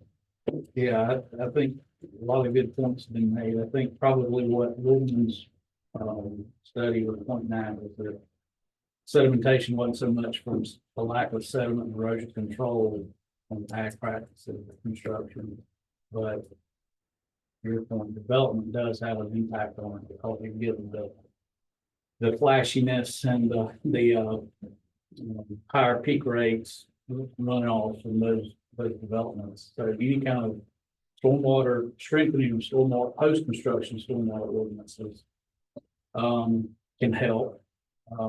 We're doing some, I think, a little bit innovative things and some specific watersheds in Anderson County where we're extending the detention time. So rather than just doing a design storm where your peak rate post has to meet the peak rate pre, you're also having to hold that for at least 72 hours. So, but there's trade-offs with everything. That could be a problem if you've got building back-to-back rainfalls because you've taken up the attention, holding it longer. So there's trade-offs to all this when it comes to development. There's no right answer. There's going to be problems, whatever you do. As soon as you put that asphalt on the ground or the rooftop, it's going to be different and it's going to be worse. There's no way around it, no matter what you do. But to your point, looked at a site yesterday afternoon, 18 acres, totally wiped out, 3 outlets discharging directly to Lake Hartwood. No stormwater controls. Nothing we can do about them. Guys put in the pasture. So that's going to be a big problem. That site to that code that it's discharging to. But stormwater controls, as long as that ag exemption is in there, and I'm not pointing the finger at ag, I'm just using that as one example. There's things that's always a big problem. Okay, John, there's one more, there's a linkage between sediment and the nutrient enrichment of these lakes. That's a major And source bacteria. of nutrients. So you can't really take those apart. Yeah. That's been part of Spartan water study too, is impact of sediment and nutrients coming with those sediments and causing MIB or algal bloom, or HABs, sorry. Okay, well, I've heard some good ideas about sedimentation. What would you like for specific recommendations? Do you want to make a specific recommendation? Or recommendations? I want to offer up something. I have a question. Does the state of South Carolina have effective regulations on sediment runoff? Depends on what sector. I won't speak for John. I mean, he just highlighted it. Yeah. Carve-outs and exceptions. Right. And before we go any further, when I throw out there that Hartwell was a poster child for something, I'm not throwing John under.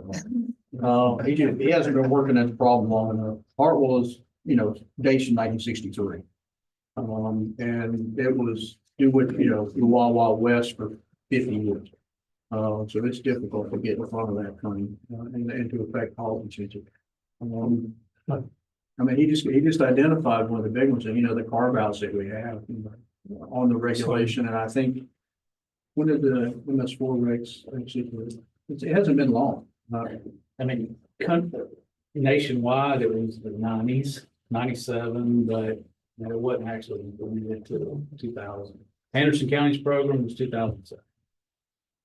That's how long. So, well, the reason I'm asking is obviously there is a linkage between the capacity of these reservoirs have, hold water for water supplies and the sediment. Is the state current regulatory structure adequate for regulating sediment into these reservoirs? I don't know. I'm asking. What's the standard? If we take that as a part, if this is an expansion of scope for our group, and recommend that the group itself expand itself into looking at that particular problem, it will give us an opportunity to study it, or unless somebody else is already doing it. I don't know. I mean, how many people are studying it and trying to figure out what to do about it. But is that a scope expansion for us? It's an opportunity.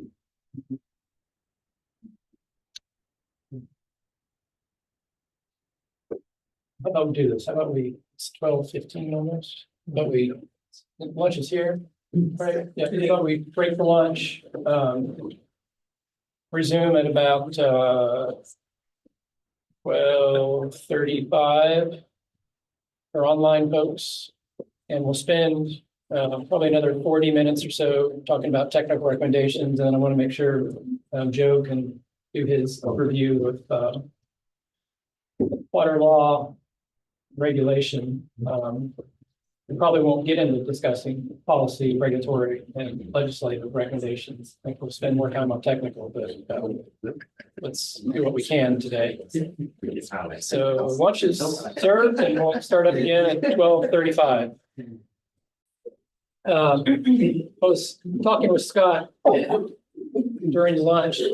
I mentioned something that we could do.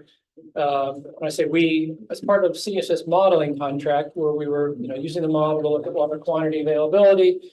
If you recall, we really didn't have to look at modeling any specific strategies to eliminate gaps because we didn't have any shortages, right? So there is still some funding left that we could use if you're interested to do what I suggested earlier, which is what we did for Spartanburg water in the Broad Basin, is knowing a rate of sedimentation from historical and somewhat current bathymetric surveys. We could extend that same rate of sedimentation in the model to see would there potentially be water supply shortages in year 2070. So we could marry that information with our 2070 planning scenario to figure and basically rerun that scenario with a loss of storage in the 3 Army Corps lakes, and then figure out over that hydrologic period of record, are there any potential gaps? We didn't identify any really before. I wouldn't expect we'd identify any, but it's a fairly easy exercise. So that's something that we can do and bring to you. That might help you decide, is sedimentation really an issue, or is it just a little bit of an issue? What do you all think? Is that something you would like us to do? And I say that because again, we didn't have to look at water management strategies and run model scenarios to do that. So there is some funding we could still use in our contract to help with that. But I don't want to do something that you're not interested in. So if you're not interested in that, I wouldn't do it. I would question, it's, the lakes are so large. The effectiveness of the study, like the Saluda and the Broad, the water supply lakes are much smaller, whether it be from SJWD or Spartanburg. Yeah. So the sedimentation would be way more apparent and have shorter term effects on us than the Army Corps reservoirs. So I'm not saying it wouldn't be interesting, but I can't imagine that it would have the same results because of the size. Yeah, So I would probably agree with you, but until we do the simulation, I can't say for certain. But that's the point of doing the model. I thought you're getting ready to speak to the uncertainty in the rate of sedimentation. Because we've talked a little bit about that and kind of questioned, those percentages that we showed, are those really accurate or not? Scott said, well, they don't really survey the whole lake. They only do parts of it and try to infer total loss of sediment based on individual surveys. So you think there's a lot of uncertainty with the percentages that we saw, and being able to extend a rate of sedimentation, then maybe there's no point in doing it. But what do you all think? I would assume all water bodies have sedimentation issues, and then with the shallower ones having more, the smaller ones having more. I will say, I don't doubt the sedimentation numbers because I drive over the headwaters and I know that I can see where we've migrated from waters that you used to be able to fish in to waters you can now stand on without getting your feet wet on the dry land. One of the things I had also asked for to hit your point was to see if we can put dollar values on the sedimentation loss. Right now you're saying that if we don't know if we have a problem. Even if you don't have a problem, there's a cost. There's a cost, and I think understanding that would go a long way toward determining if it's something that you want. It would also go a long way toward providing support for potential grant opportunities if you wanted to do riparian, do riparian, protection. If you want to do any measure with respect to reducing sedimentation, it's important to understand what the cost is. Got that. I'm not in that business. Katie is probably speak on that 100, for an hour, the value of that, but I would think knowing the value of what you're saving, other than it being just an environmental good, actually quantify the dollar value would be beneficial. Given that we're dealing with Corps of Engineers lakes, is any of this germane to their management practices? What do we use the output to do? If remember the case, what could we do with the output? Then we recommend that, again, change the scope for us, because start looking at sediments in the future, or would we actually make technical recommendations about sediments today? Well, it could be both. So the study that we're doing, we just finished with Spartanburg Water. They were interested in the financial impacts of sedimentation. So they wanted to know two things. What was the loss? What was the rate of sedimentation? Figured that out. Did the same projections for them through 2070. But we also said, here's how sediment is impacting you financially because of loss of storage, having to either dredge or build new supplies. The loss or impact to recreation on the reservoirs, impact to property values around the reservoirs, and impact to local economy, which were those four things. Colorado Water Re has done a similar study. RTI, Research Triangles, to help them with that, using this waterfall model, which is similar to SWAN, but it's more of a rainfall runoff model. And they used it to help prioritize conservation areas. Sedimentation coming from certain lands was one of their criteria that they used to help prioritize conserving different parcels. But they did it almost on a parcel basis. Michelle Eddy at RTI is actually going to come talk to the Broad in November about the study we did in Pava, because the Broad had a recommendation centered around what Scott talked about, is better understanding the financial impacts, using it as a way to prioritize land conservation, figuring out where we can best get our bang for our buck. We were to put certain lands in population easements or restrict development in certain areas, identify critical water supply areas, that kind of thing. So that's where they're heading with the Broad. That's the future. That's the next step after this report. Yes, they've already done the report. Now they're working on implementation activities. Right, out. And so what we're be aiming at is something beyond this report that we're aiming to do next. Right, but I'm telling you that by next month or by November, if you're interested, we could do the modeling where we look at increasing or using the same rate of sedimentation to figure out, is there an impact in loss of storage, and would you have a water supply shortage? That's not going to answer the question about impacts to recreation, and it's not going to get into the financial impacts yet. That would be something you would do later. There you might develop a recommendation to study that if you thought it was important or not. Or do what Scott suggested, just that. Identifying cost implications. Question, I think is relevant, kind of running parallel, but isn't quite the same, but we were talking about the channelization, you know the answer. Is there any agency or group that classifies streams statewide and grades them, ranks them based on their natural and or no longer natural state and assesses their continued demise, for lack of a better, and or restoration successes? Like, do we have a grading system? Because this, we talk about sedimentation here, talking like cause in many instances are coming from these various streams, which are influenced by development, commercializations, et cetera. But is there the classification of all the streams in the upstate and their health? Not that I know of, but I don't know. Katie, do you know of anything? I mean, there certainly is for the 303D list, quality related, but not necessarily how scoured a stream is or incised or they're still connected to the wetland, whatever. Right. I don't Mr. Ridley said the overall, and we're talking ecological now, for the most part, you know, the cause and effects and the health and ecological concerns. And whether or not that's worsening as population might increase in an area are these, and then that of course relates downstream to the sedimentation.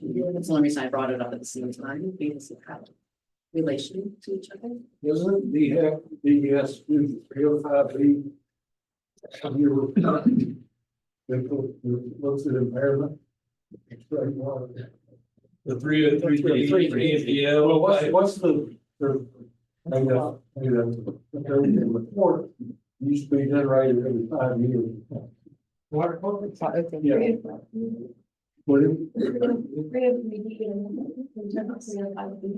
Yeah. I'm not aware of in-stream sedimentation. Yeah, I don't mind the sedimentation. You just said ecological. Yeah, ecological health. Kind of all encompassed. So the 303D list has bio impairments, which is macroinvertebrate assessments. So you can have a biodiversity impairment in the stream reach, and there are. It's not a clear surrogate for development, but there is probably some connection there. So there has been suggestions by EPA and other people within DES that if you have a bio impairment and you're in MS4, perhaps you're required to do some type of development control in that watershed. But I don't know that there's been a clear link where they can establish that that is the reason for the bio impairment. But there probably is some at least loose there.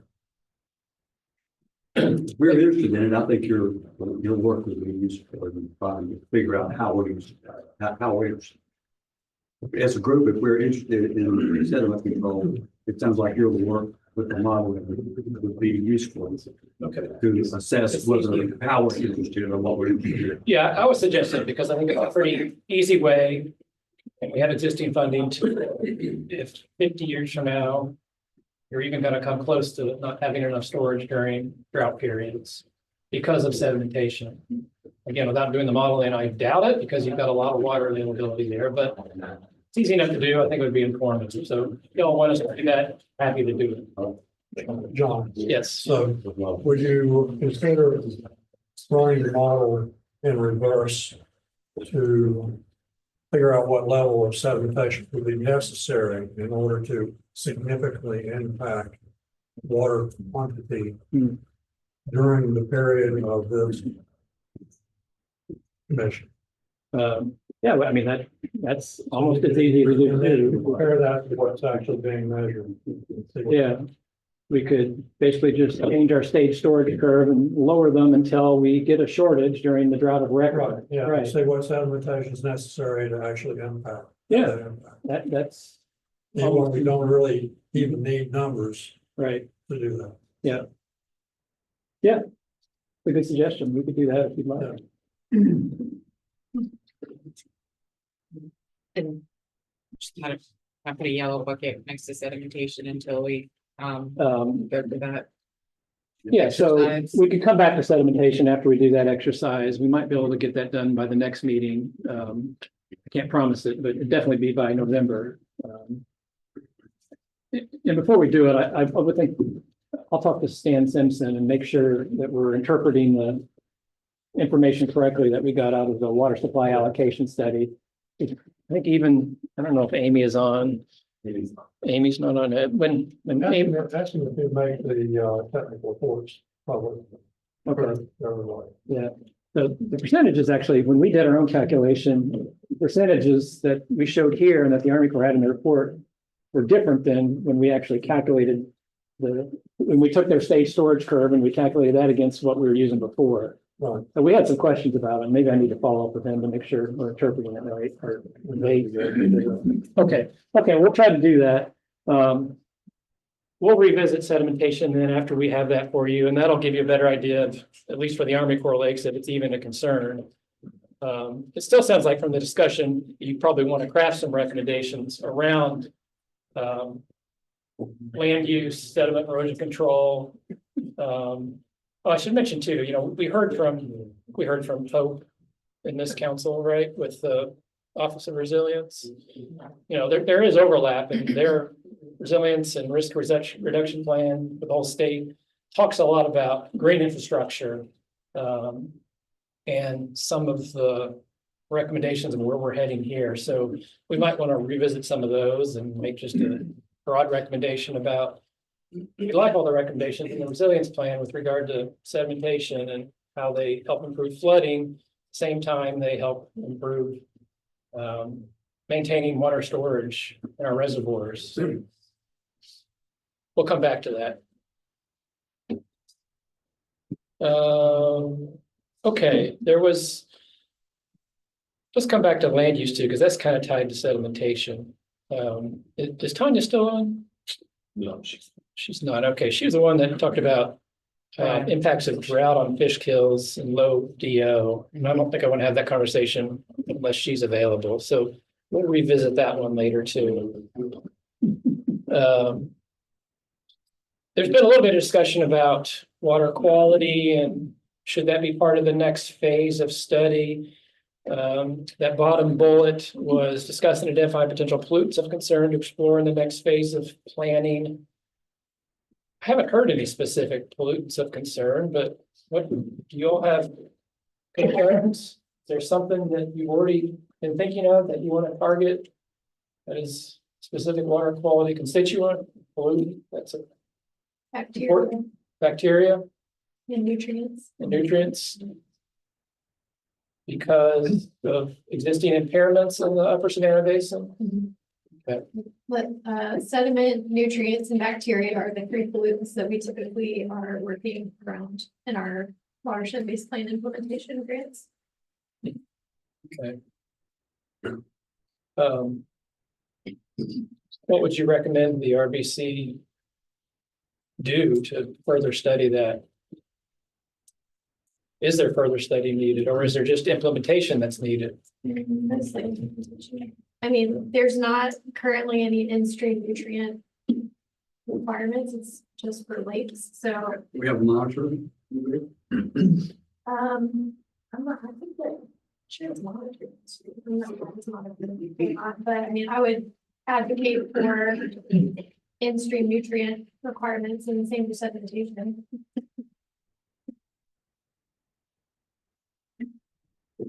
Are you saying you'd like to make us, well, you're talking about different things now, I guess. I mean, I don't know if this is this getting too in the weeds with it, or are we just mentioning certain? Yeah, I don't think we're at the point we want to make a recommendation around nutrients or anything right now. But you can make a recommendation about what you want to study, if there's something you want to study as part of the next planning phase. And that's what you're suggesting is nutrients, bacteria, sediment. What do others think about that? Is it just Katie's concern, or? If it's going to encompass water quality, then that's the three elements. Yeah. So you think it should encompass water quality? There's been healthy debate in the other RBCs about whether water quality should even be considered by the RBCs, or if it should be handled by existing programs like DES's watershed management program or. Well, there's the TMDL program. TMDL program, yeah. The watershed program. So certain RBC members thought that there's no need for duplication.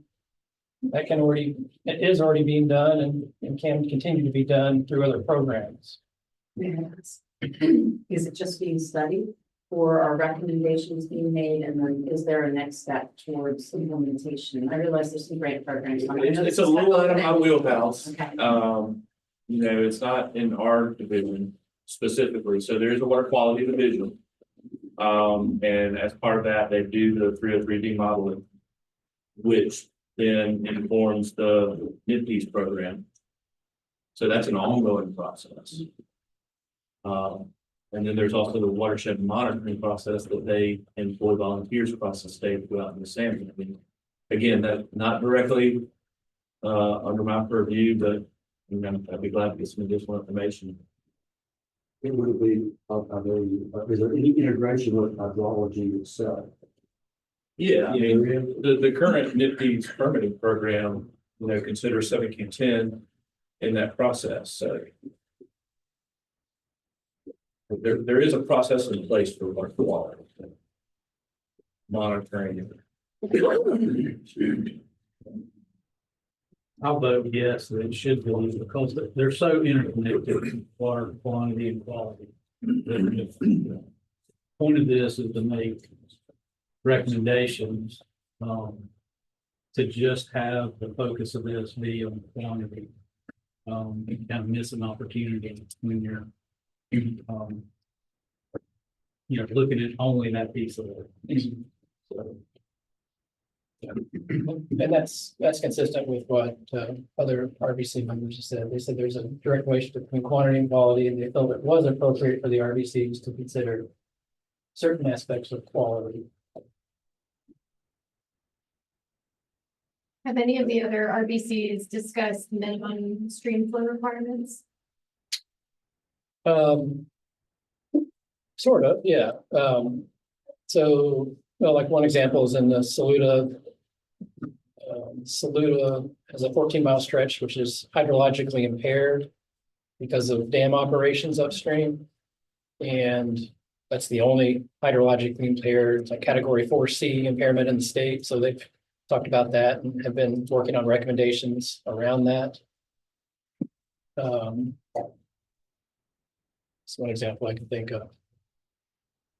Otherwise, the discussion of minimum in-stream flows has kind of been in the ecological flow health relationship study. And in some basins, there was really good data to support that, like in the Broad and PD. And this basin, we didn't really have a lot of, and then the lower too, in the Salkehatchie, we didn't have as many opportunities to look at that just because of your basin is so focused on the Savannah River, which is not a wadable stream. We've got fewer tributaries with draws on them where we could evaluate that.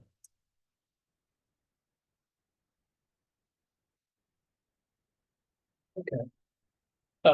Well, it sounds like there's some consensus around including, no, I should say consensus. I've heard from a couple folks that future phases, it would be appropriate to include quality, and Katie suggested focusing on bacteria, nutrients, and sediment.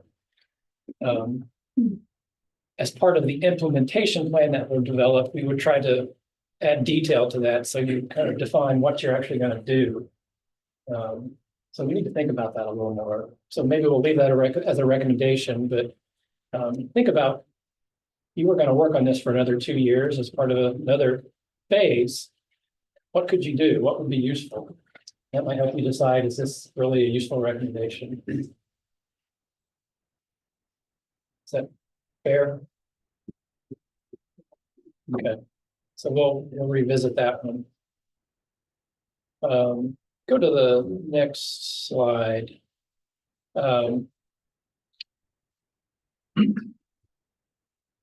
Any of these that the Saluda are focusing on, and this is just the first of 2 or 3 pages that they're looking at.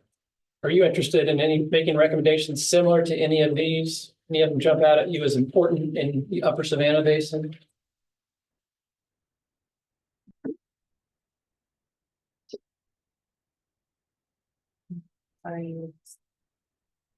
Yes.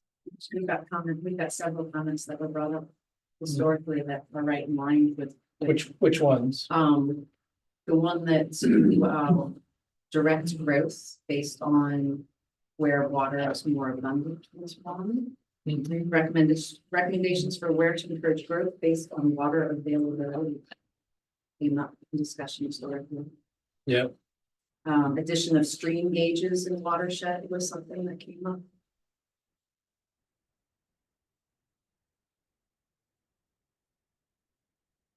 Something came up about, and I don't have details, so Jeff, it was something about your increased river basin transfer from Kiwi. There's some, maybe it was based on Pickens, maybe not increased, but Pickens' lack of bringing water back. That was a dialogue that came up a little bit in prior discussions. not too So much these tickets detail. is going on, in city resident, probably.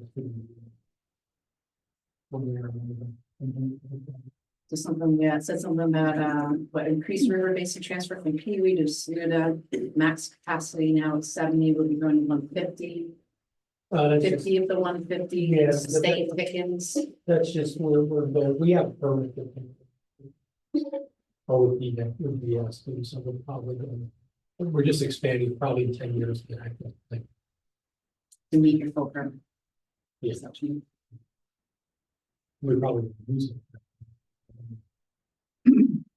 No, if it was Tanya, she's not on, that might have come from her, the concern of the She money. just wanted to return money. everything ideally back to the basin cave. Right. Is that- Yeah. It was a here, bring it back. Did the Saluda have specific reasons for expanding the water quality network or specific parameters that they wanted to see? You remember? I don't recall specific parameters. Their point was that there's just limited data now and there used to be a lot more. And they felt like they're not able to make decisions as well as they used to because of the reduction in ambient water quality monitoring sites. And they've seen our sites. I'm sorry, we have like 9 of them across the upstate. Yeah, outside of your sites, but. And I think they were talking kind of statewide too, but there was specifically interested in the Saluda. I can't really speak to that. I don't really know. It's not something I follow, but, So the first bullet is that, because I've got two, one's addition of stream gauges, and the other one was increasing sampling sites in the Blue Ridge region for the flow rate and ecology interface. Okay. yeah, the first one was specific. The Saluda was really interested in the Blue Ridge streams, again, because of trout fishing and they're high quality. And they were disappointed that there wasn't enough data that Luke and Brandon could do the flow ecology relationships. So they wanted to. Best Darcy biodiversity study. Once again, this isn't, I was just writing down what people were That's saying. it for, yeah. And are these, Jill, are these ones that you're wanting to add? Or I'm just regurgitating. Okay. She's saying what we talked about before. Recommendations that were made Okay. throughout all of these months. I just jotted them down as people threw them on the table. And John said, that's technical. We're not there yet. So I jotted it down. Now we're down. Thank you. She's parking lot item. So. We are there now. But I wouldn't call those recommendations. I'd say they're thoughts and ideas that we could build into recommendations. And that's what we want to do right now. Yes. So I'm just throwing Okay. these are thoughts and ideas for Yeah. people to jump on and say, yes, that was my thought and an idea. Okay. Right. And a recommendation should come out of it. I simply miss people's ideas. Yeah. Going to the stream gauge one, I mean, that one's mentioned, I think the Broad, that Broad has a ton of stream gauges and they want to maintain those. So they're just focused on maintaining funding, not losing gauges. The USGS, working with Scott and his group, has added some gauges over the last 5 or 6 years. I don't know about any in the upper Savannah Basin, but has there been any up here? Yeah, we've added gauges on. East Toey, it's in right, East Toey Creek. We added back a gauge on Farmhouse. Okay.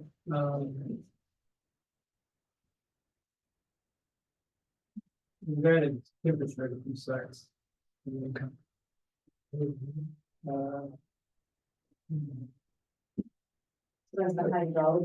added some in the middle part of the basin, and Stevens Creek watershed as well. Okay. Would more would be beneficial to your work of this area?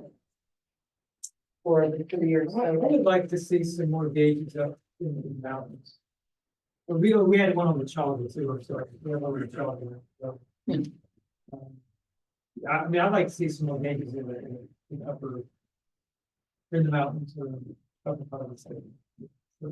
Just because there's not many up there or is there specific Well, driver? well, there's lots of reasons why you want to gauge, but one of the reasons on my list is I want to make sure all of our eco regions are covered well for various purposes, and I feel like we could use 2 more than that. But there could be stronger needs in that too, so I'm open to discussing. Kayakers have enough water, is that the idea? What's that? Do kayakers have enough water, is it? Well, that could be part of. more just, this one that, make sure we understand our hydrology. Yeah, I know they're deep. Well, I'm not really sure what level of detail you're wanting to get into with these technical recommendations, so I don't know if we are wanting to like pick sites to say we recommend X, Y, Z. Or if the recommendation would be something such as we would like to do an audit of current stream gauges and recommend strategic additions. Yeah. Based on the results of that Yeah, audit. but I mean, the best recommendations are the ones that are very specific, that we can act on and put into our implementation plan and say, we know what we want, we know how much money we need to do this. Can we get that money, or can we do this? But the second part of what you just said, of maybe we need to recommend a study to really focus on where do we need gauges, that could be a recommendation itself. I mean, Scott, I think, has kind of done that. He just mentioned, I think, 4 gauges that they've added in this basin. And they didn't just willy-nilly pick those. They said, here's the areas where we want them. So I would encourage you to make a recommendation kind of based on what Scott said they need, which is, he's already thought about it, and we would like more gauges in the very top of the basin, the mountainous areas. And let them be the ones to decide. But then are we going as far as like choosing streams? Or I would leave it for them to do that.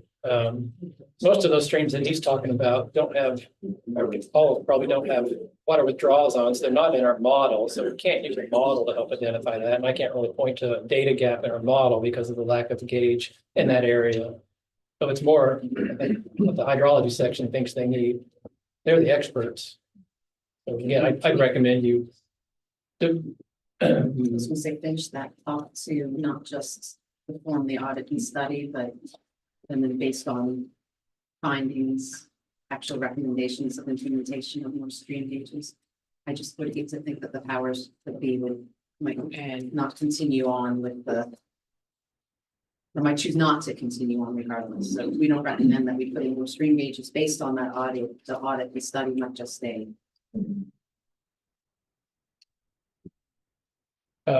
Well, Scott, I mean, see the recommendation that's on the bottom. Can you read that far? It says, perform audit study to understand where additional stream gauges are needed. Haven't you kind of already done that? I mean, you've already said.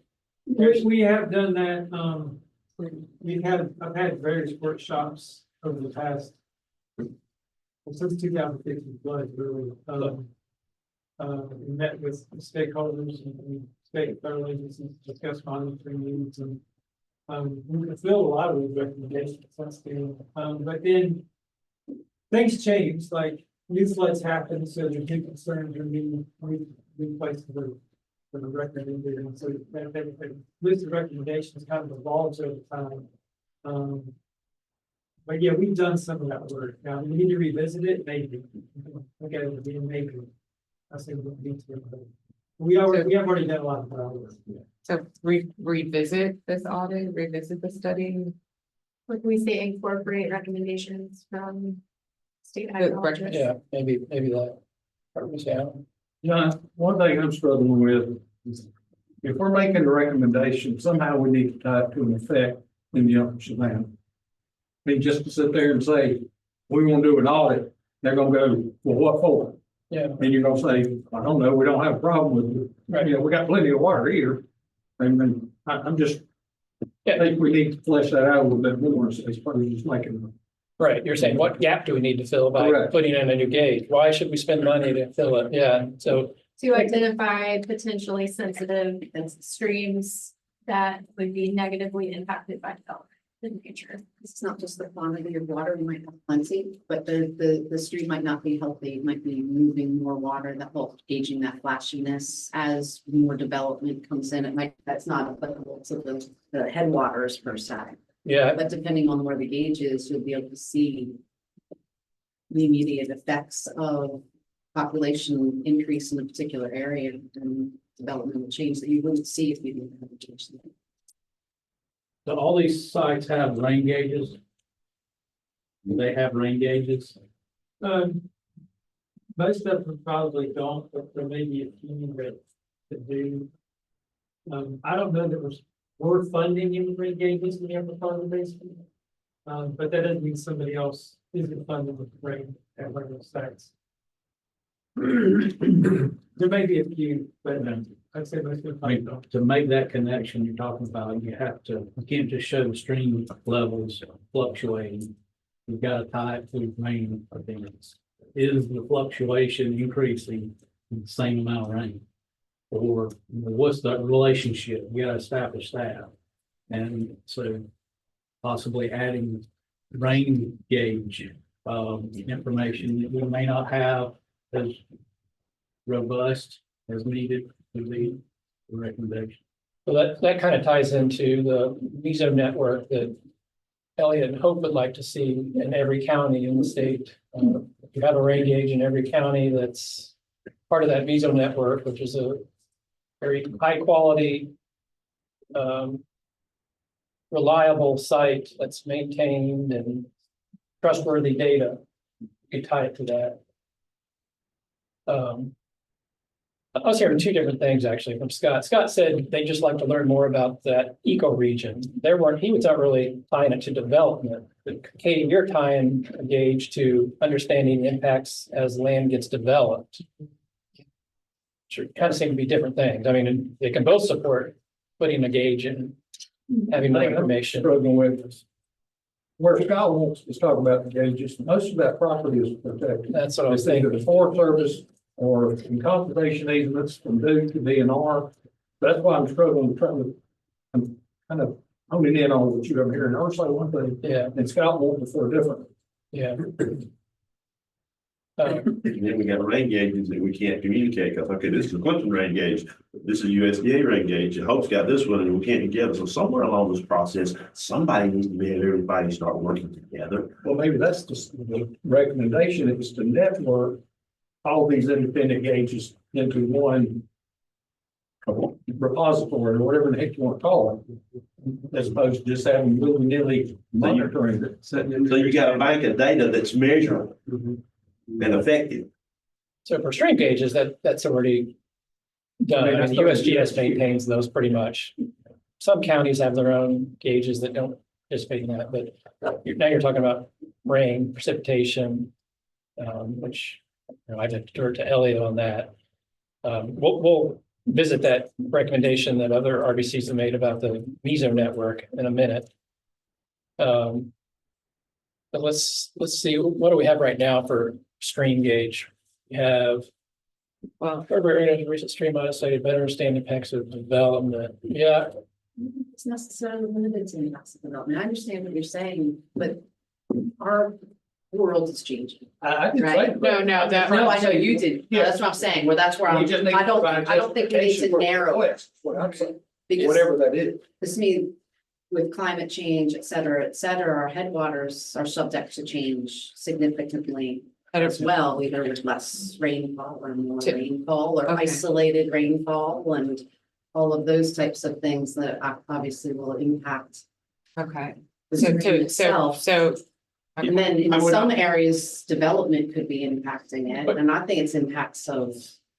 you could just step back and say, okay, we support getting additional data where needed, stream flow data where needed. It could be to support study of impacts from development. It could be to support just better understanding the mountain ecoregion. It could be for some other reason. Because we But- narrowed it to stream gauges. This discussion started, and I don't know the about, so right. it started with sampling sites. And I don't know if the sampling sites are your all sampling sites. I believe that was speaking to the ecology relationship, the lack of Blue Ridge sites in the Saluda Basin. You might be talking about the ambient water quality monitoring network, you know. but- I'm just taking it from historical. Yeah. I mean, low rate and heating. Let's, ecology. Well, I'll tell you what I'm hearing here, and that man makes a very valid point. Okay, we don't have rain gauges, just stream gauges. Well, if you can't draw a correlation between the rain and the stream rising and falling, then there's at least a definite correlation. We all have been talking about rain gauges and stream flow. Yeah, The two are interrelated. right. Swim model does it all the time. It doesn't, nothing about rain in the swim model. No, it's all stream. Yes, but rain's important for other things. So we're gonna talk about rain gauges in a second. So what I was suggesting is that maybe we have just a broad recommendation about the RBC supports additional stream gauges where it makes sense. There might be multiple reasons why you would want to have one. We've heard of a couple. Well, I think Tanya would have some pretty good recommendations for why that would be needed. Yeah. She's not online anymore.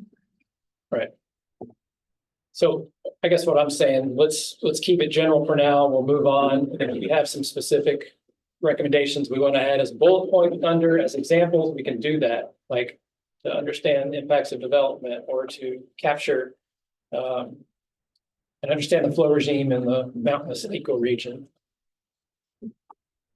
But it does seem like y'all agree that, you know, where we need data, if there's a reason for getting data, we support it. It's just identifying what that reason is. Impacts, so they're not necessarily flows, but impacts of actual activity or. It could be multiple reasons. I'd keep it just general. I wouldn't even put to understand the impacts now. Where it makes sense. Yeah. We'll fill in the rest later. So go to the one, a couple pages down on the Mesos networks. Elliot, for the Meso networks. Yeah. Have y'all made requests for funding for those and received some funding for it, or has the funding been not approved, or have you not made requests? Speaking from what I know, I think we made requests. For any requests that we have made, it's not been granted. Not been granted, right? No. So you've identified the need for state funding for them, but so far it hasn't been incorporated as a budget item. No. Okay.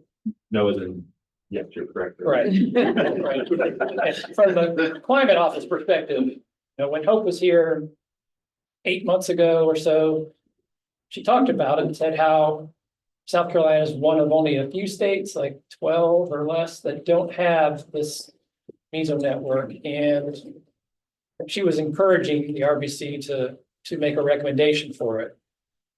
It's up to you to decide. Do you agree? Do you want to make a recommendation that supports the development of a mesoscale network? So one, ultimately one gauge in each county of the state. Right? Yeah, I mean, that's the goal anyway. Remind me, when you talk about the funding request, it's for the equipment or?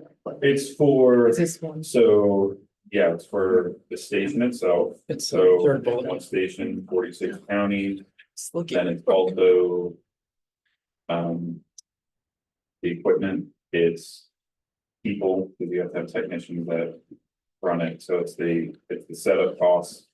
And then the maintenance and running costs, so there's like the getting running, and then there's the maintain part of it too, so equipment, people, IT, involved with it as well. Is the purpose just to represent all 46 counties or to be geographically dispersed? Both. I would just put out there that Lee and Bamberg counties are about 20% the size of Aiken or Greenville or Horry or Williamsburg. I mean, I'm just asking, is it a political decision you're making, or is it a scientific decision? Well, I would say scientific, from the sense of not, if you look at and I was trying to, I'd have to pull up the number, but if you look at the amount of current running co-op stations that the National Weather Service has, they are not uniformly distributed in our state. So this works at, making sure that you have the same type of instrumentation for collecting weather for then climate purposes, uniformly. I agree. I just don't think counties are a uniform basis to how, if you look at the size of the relative size of counties and the distribution. So I guess what I would say is normally the first setup is you're trying to, because like, so Bamberg, for example, that's very different than Warrensburg County in terms of size. You would start technically having one in each county, and then depending if you needed more based on the geographic part, you would figure out what you need to, We talk about that long discussion we had about drought response committee and the fact we ain't got enough information. Well, I understand. I was involved when they set up ASMET, which is the Arizona Met Stations.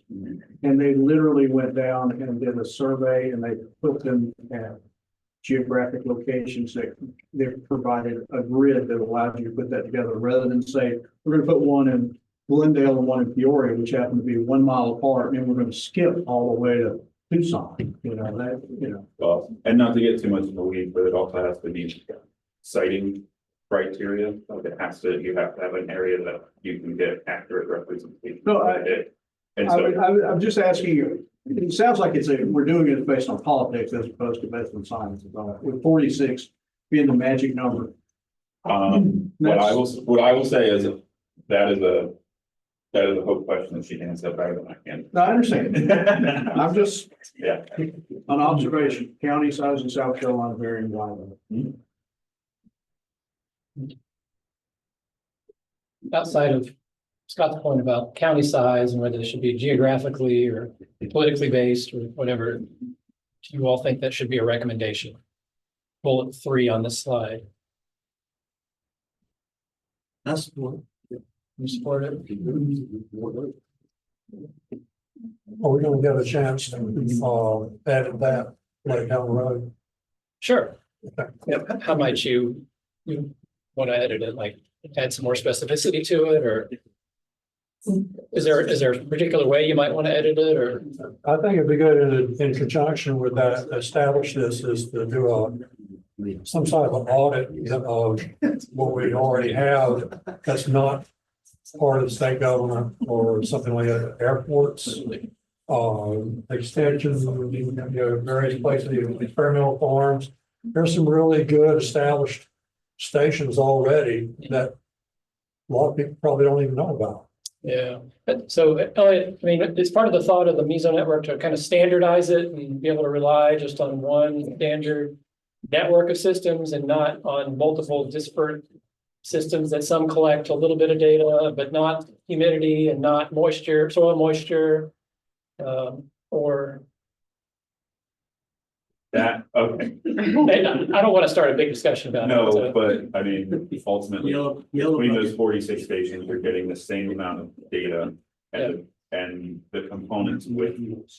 So that's uniform. So like for one thing that they would do would be they would be getting you sub 10-minute rainfall data. So definitely sub hourly data, so you get intensity and that type of stuff. I think, if we were to do it, we want soil moisture components to it as well. But anyway, yeah, you don't get that type of data with the co-op data. Like it's all 24-hour. So there's all sorts of components where, and I think USGS gauges, for example, they do sub-daily, but they have a completely different type of instrumentation than what the National Weather Service wants. So I mean, like it gets very, so the state, if the state one was done, and we'll just say that it was done up to the specifications that we would want, the chances of that getting roped into the data sets and getting ingested into what like the National Weather Service uses and that type of stuff would be a lot more likely. The chances of it getting integrated and used in those products would be a lot. To get away from what Alan said earlier of all these things exist in different places, which comes with data collection and quality type things. Yeah. Then so we could be all day. No. Okay. All right. I can hear you there. It sounds like there's more discussion. Yeah, we might want to refine it a little bit, but let's keep it and revisit it.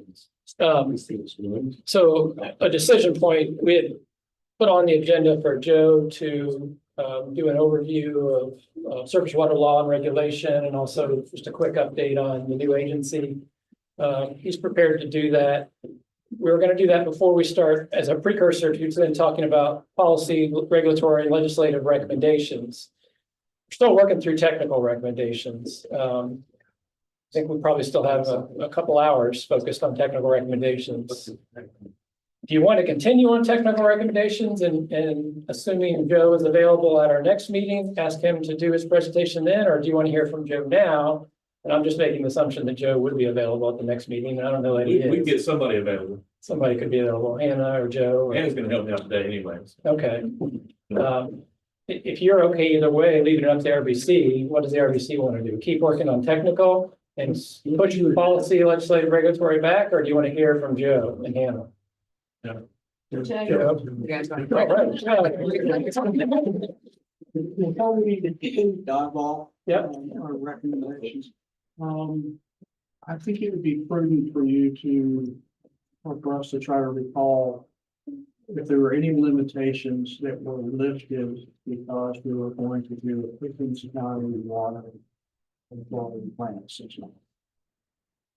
If there's been some changes in the structure, I don't know, I'm not certain about if that's a certain.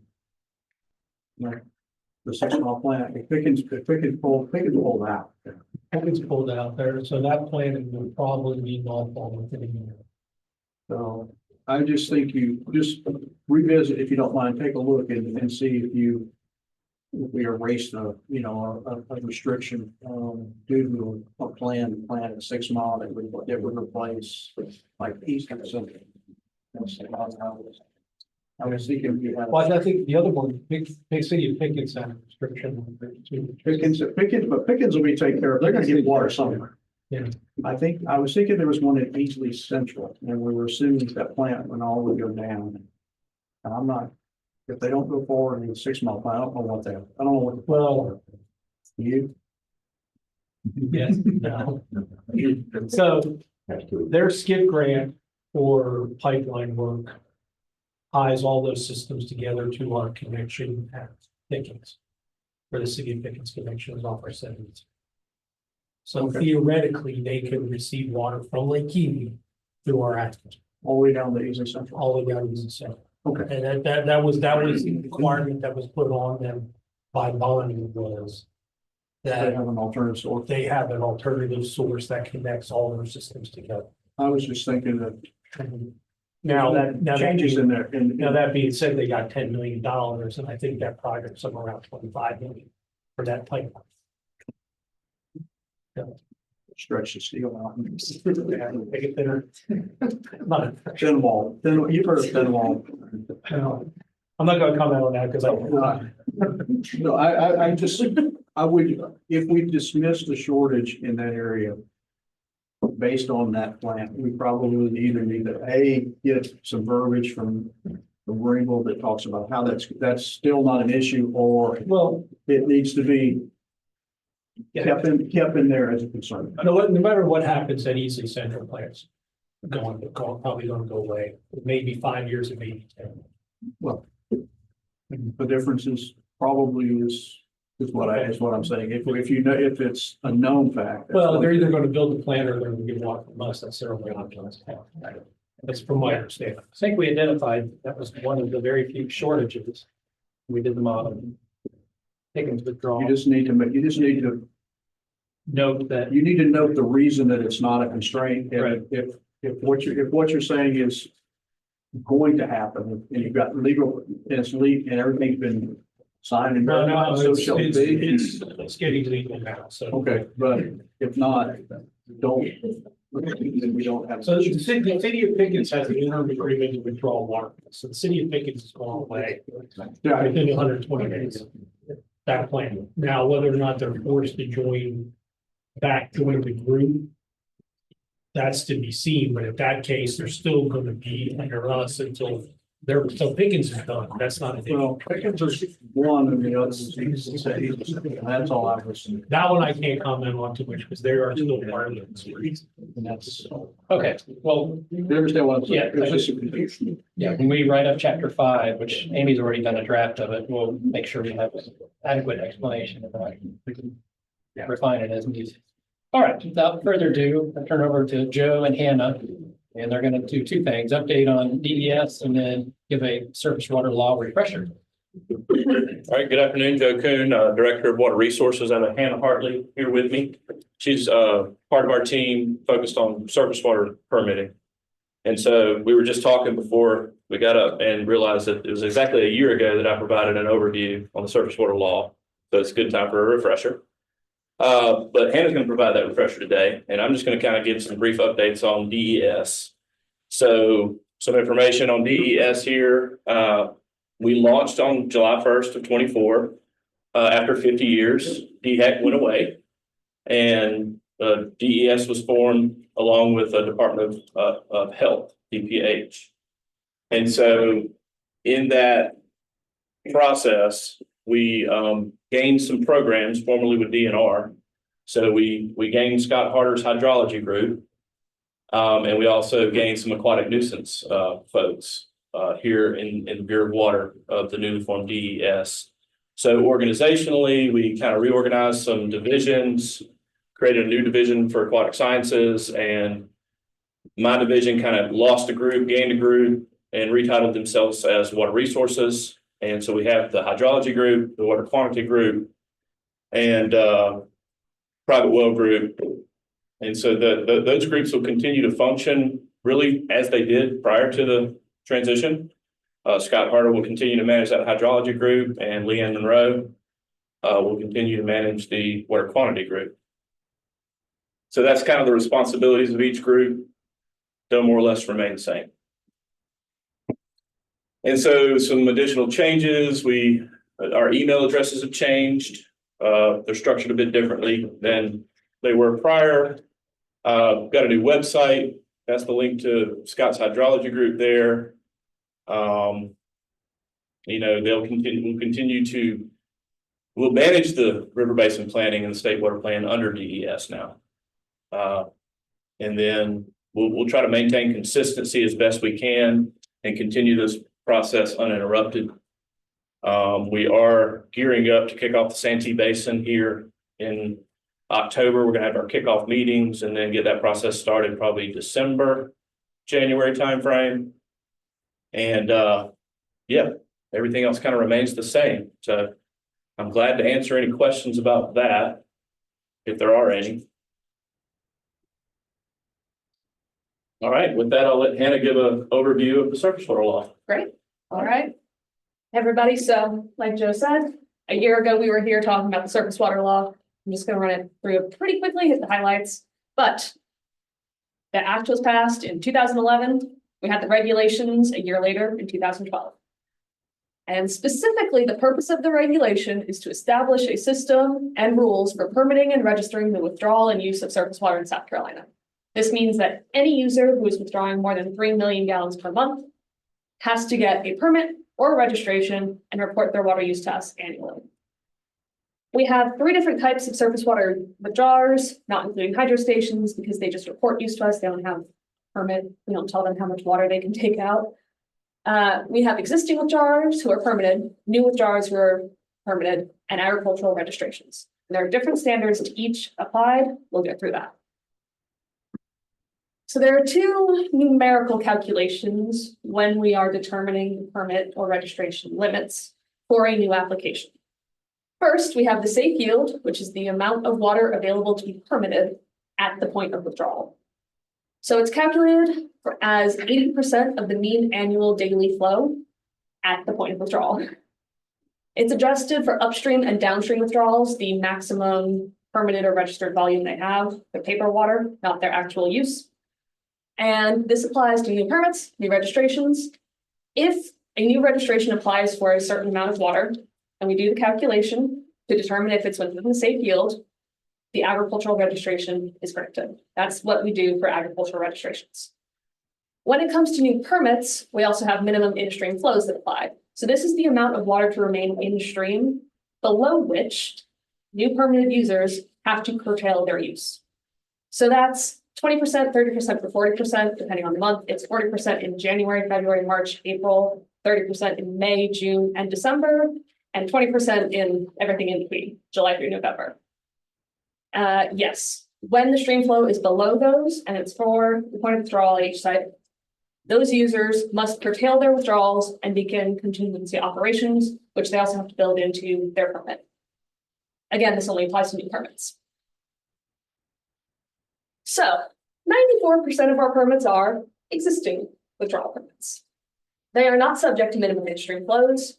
And this applies to anyone who had a permit or who was withdrawing before 2011, before the law was passed. They're grandfathered in, and their permits were issued for the largest of their documented historical use, their current, at the time, permitted treatment capacity, or their design capacity of the intake structure. For the vast majority of these, biggest number of that was the design capacity of their intake structure. And these permits have a duration of, at minimum, 30 years, 50 years, depending on if you can justify it. At the time, when we move to new withdrawals, we are looking at about 5% of permits. We don't get a ton. They are subject to minimum midstream flow requirements. Their application is evaluated for reasonableness. So we ask that if they're asking for a certain amount of water, how are you going to use it? What are you going to use it for? They're also public noticed for 30 days, and interbasin transfers have a mandatory public hearing. They also have a duration of 20 years, and like in the other case, if there's a reason to expand to 50 years, we'll consider that. So, right, these are subject to minimum midstream flows. The process is that we calculate the safe yield at that point, taking into account upstream and downstream users, and apply minimum midstream flows to them. And they also are subject to additional contingency planning if they are potentially outside of the safe yield of that site. Agricultural registrations are not a permit. They have to report their water use though. They are subject only to safe yield calculations, as I mentioned, and they don't have an expiration date. They're also not transferable, which permits are within the use type. The safe yield is calculated for withdrawal, maximum amount they can register, doesn't have to be subject to minimum in-stream flow. If the threshold or if the stream falls below the minimum in-stream flow at that site, they don't have to stop using. Neither do existing permit users, and they are not required to include any amount of reasonableness or best management practices in their application. And I think that's about it. If you have any questions about that, it was pretty quick.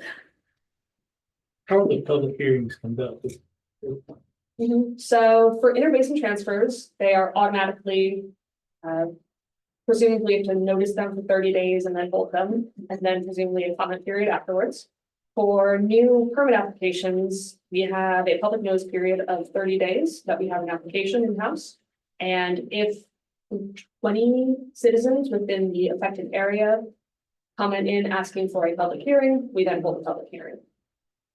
In Columbia or at the county where the. Presumably in the community. Near the location, typically.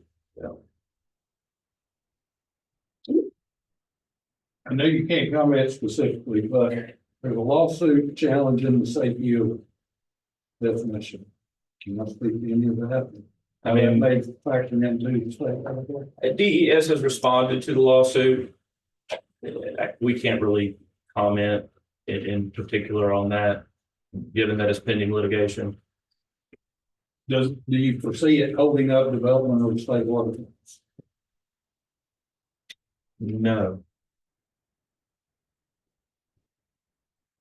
Is that originating out of the other? Is that what that's a response for? I think it's just a broad challenge of the state water. It's more of a broad challenge. So new permits up to 80% of the mean daily flow or minimum? Mean.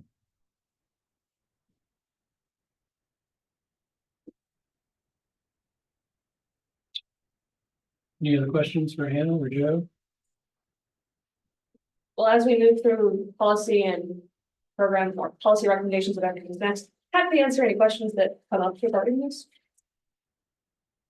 So while we're here, let me just tell you what the broad decided. They took a broad kind of approach, like large, not broad. They didn't focus in on specific things. The Edisto spent a lot of time talking about some very specific items, like what John just brought up and asked, is it mean or minimum? The Edisto RBC, in particular, Jason Thompson of Charleston Water System, presented a lot of statistics and information about why median is a much better statistic to use than mean. He wanted to see the law change to reference median flow, not mean flow. And he had some good reasons for that, based on, peak flows skew the data. So we talked a lot about that. We were never able to really come to a consensus, but most people agreed with them on the Edisto RBC, and we wrote up a recommendation that presented both sides. That's just one example. The broad, though, had these 5 general recommendations. And they each touch on stuff that like Hannah just talked about, basically. The first one is that reasonable use criteria should be applied to all surface water withdrawals, like those that currently exist for groundwater withdrawals. Hannah mentioned that reasonable use isn't a criteria that's required for new surface water laws. And because it's not, there's been some kind of backdoor attempts by folks that have received registrations in the PD and in the Edisto to tie up the remaining available safe yield. So they took advantage of kind of this, I call it a loophole, but the fact that there was no reasonable use criteria, and they received registrations that basically tied up the safe yield in those basins for a use that is not intended. They got them as agricultural registrations, but there's no intake structure there that will use that amount, and the amounts are very large. And it was intended to basically tie up remaining water availability. So now that new ag folks that come in and want to get a registration have to apply for a permit instead of getting a registration. Did I explain that accurately? Yes. Yeah. So understanding that, the broad said, well, to get around that, we think if there's any update to the law, that reasonable use criteria, which is already required for groundwater withdrawals, should be applied to surface water withdrawals. Follow that? What do y'all think about that? Do you agree with the broad's recommendation there, that reasonable use should be considered? Is this a significant concern in the upper Savannah Basin? I haven't really thought about it. I mean, somebody could come in and do the same thing, I guess, but not sure that it. Just ag or could it be industry? Well, it's just for a registration. For any registration. Yeah, so it'd just be ag. And if it's a new permit, then they do have to provide reasonable use. So. You asked that question. I think just thinking through the way, the way the permits should be obtained.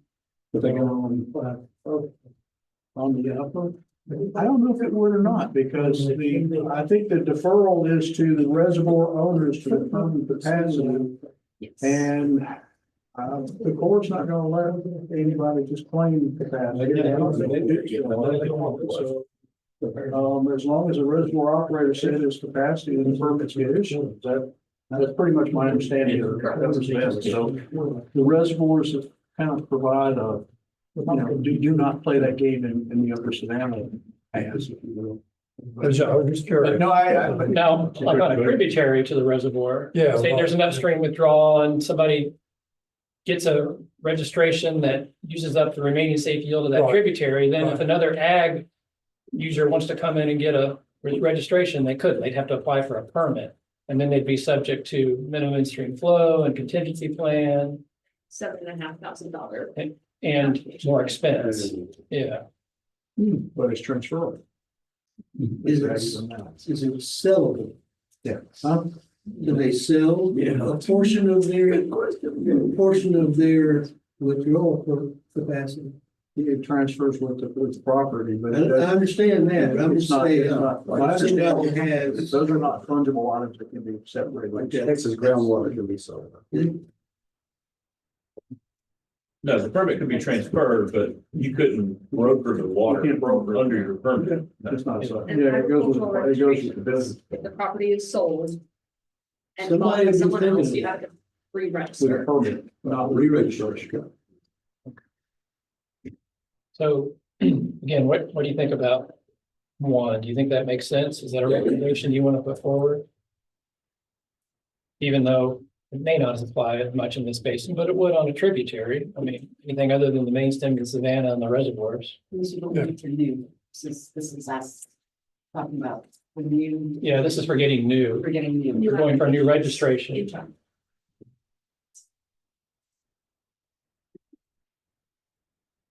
Anybody against it?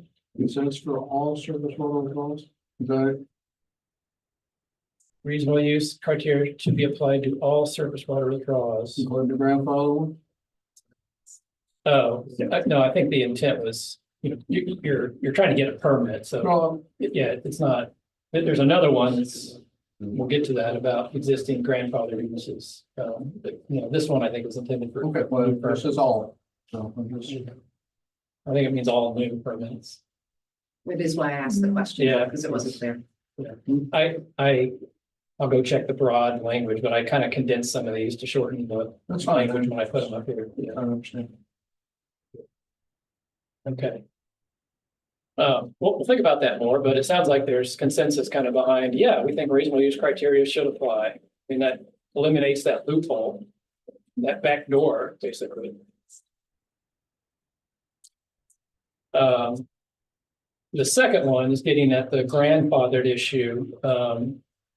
Laws that allow for regulation of water use need to be enforceable to be effective. Current water laws grandfathers most users, and we heard from you 94%, right, as of today, can be improved to support effective management of the state's water resources. I was a little surprised that the broad put forth this recommendation because they're pretty heavy on the water utility side. They have a lot of representation from water utilities who want to protect their grandfathered permits. But they felt that this was important enough as a very broad recommendation to include.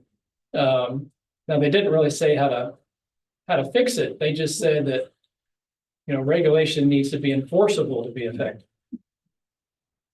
Pretty vanilla recommendation. Yeah. I think just to try to guide it, delve into the mindset behind, you said water utilities. Water utilities probably have a better understanding of the future of water use than others, and it would be much easier for them to demonstrate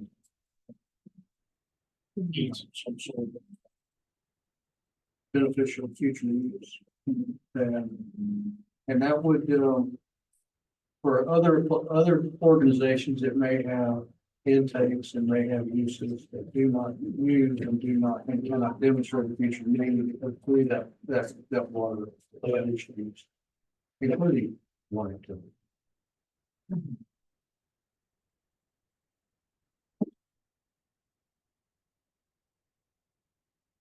Okay. What time is it? Okay.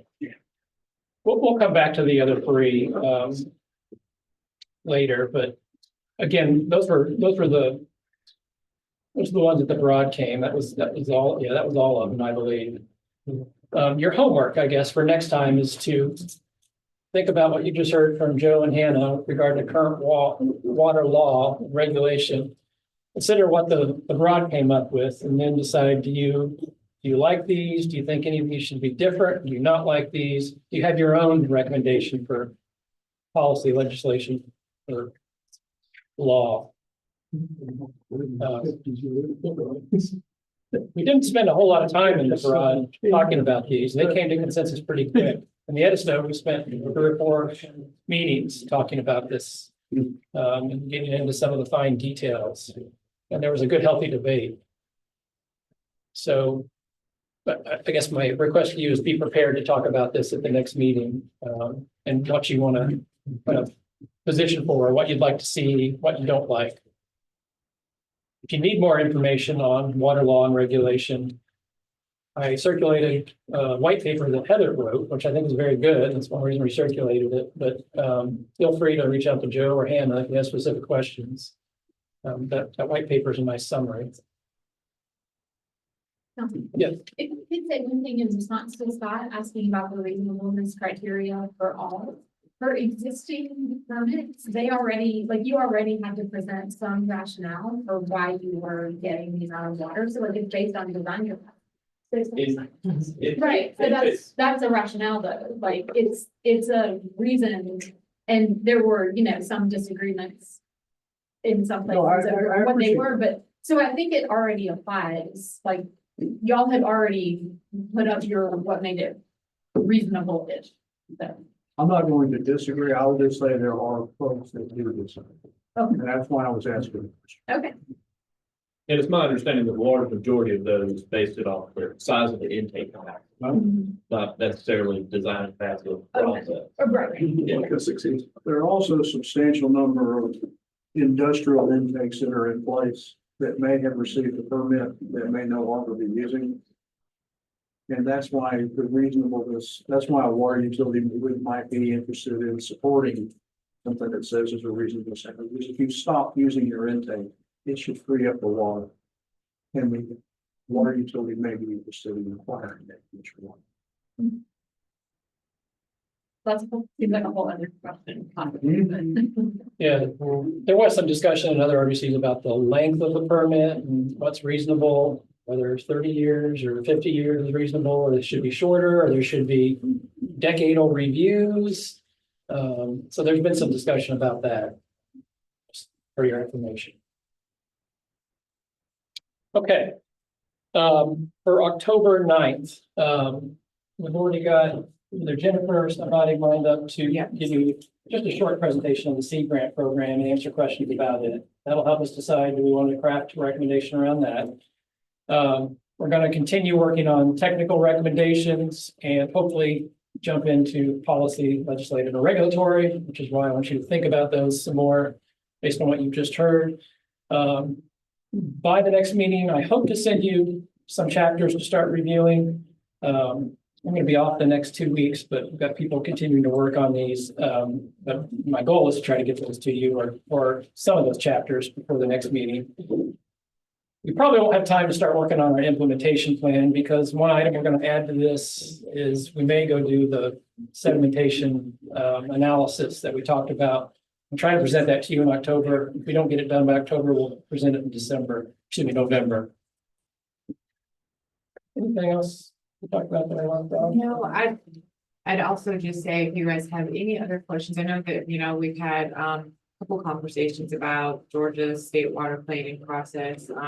If you guys can think of anything between now and the next couple of weeks that you may be interested in hearing from, Jennifer Welty, which has been kind of the program director for the Georgia State Water Planning, updates for a long time. I don't know how long, but just send my way and I can maybe give her a heads up, and there can be some other areas that she could dive into if you are interested. So.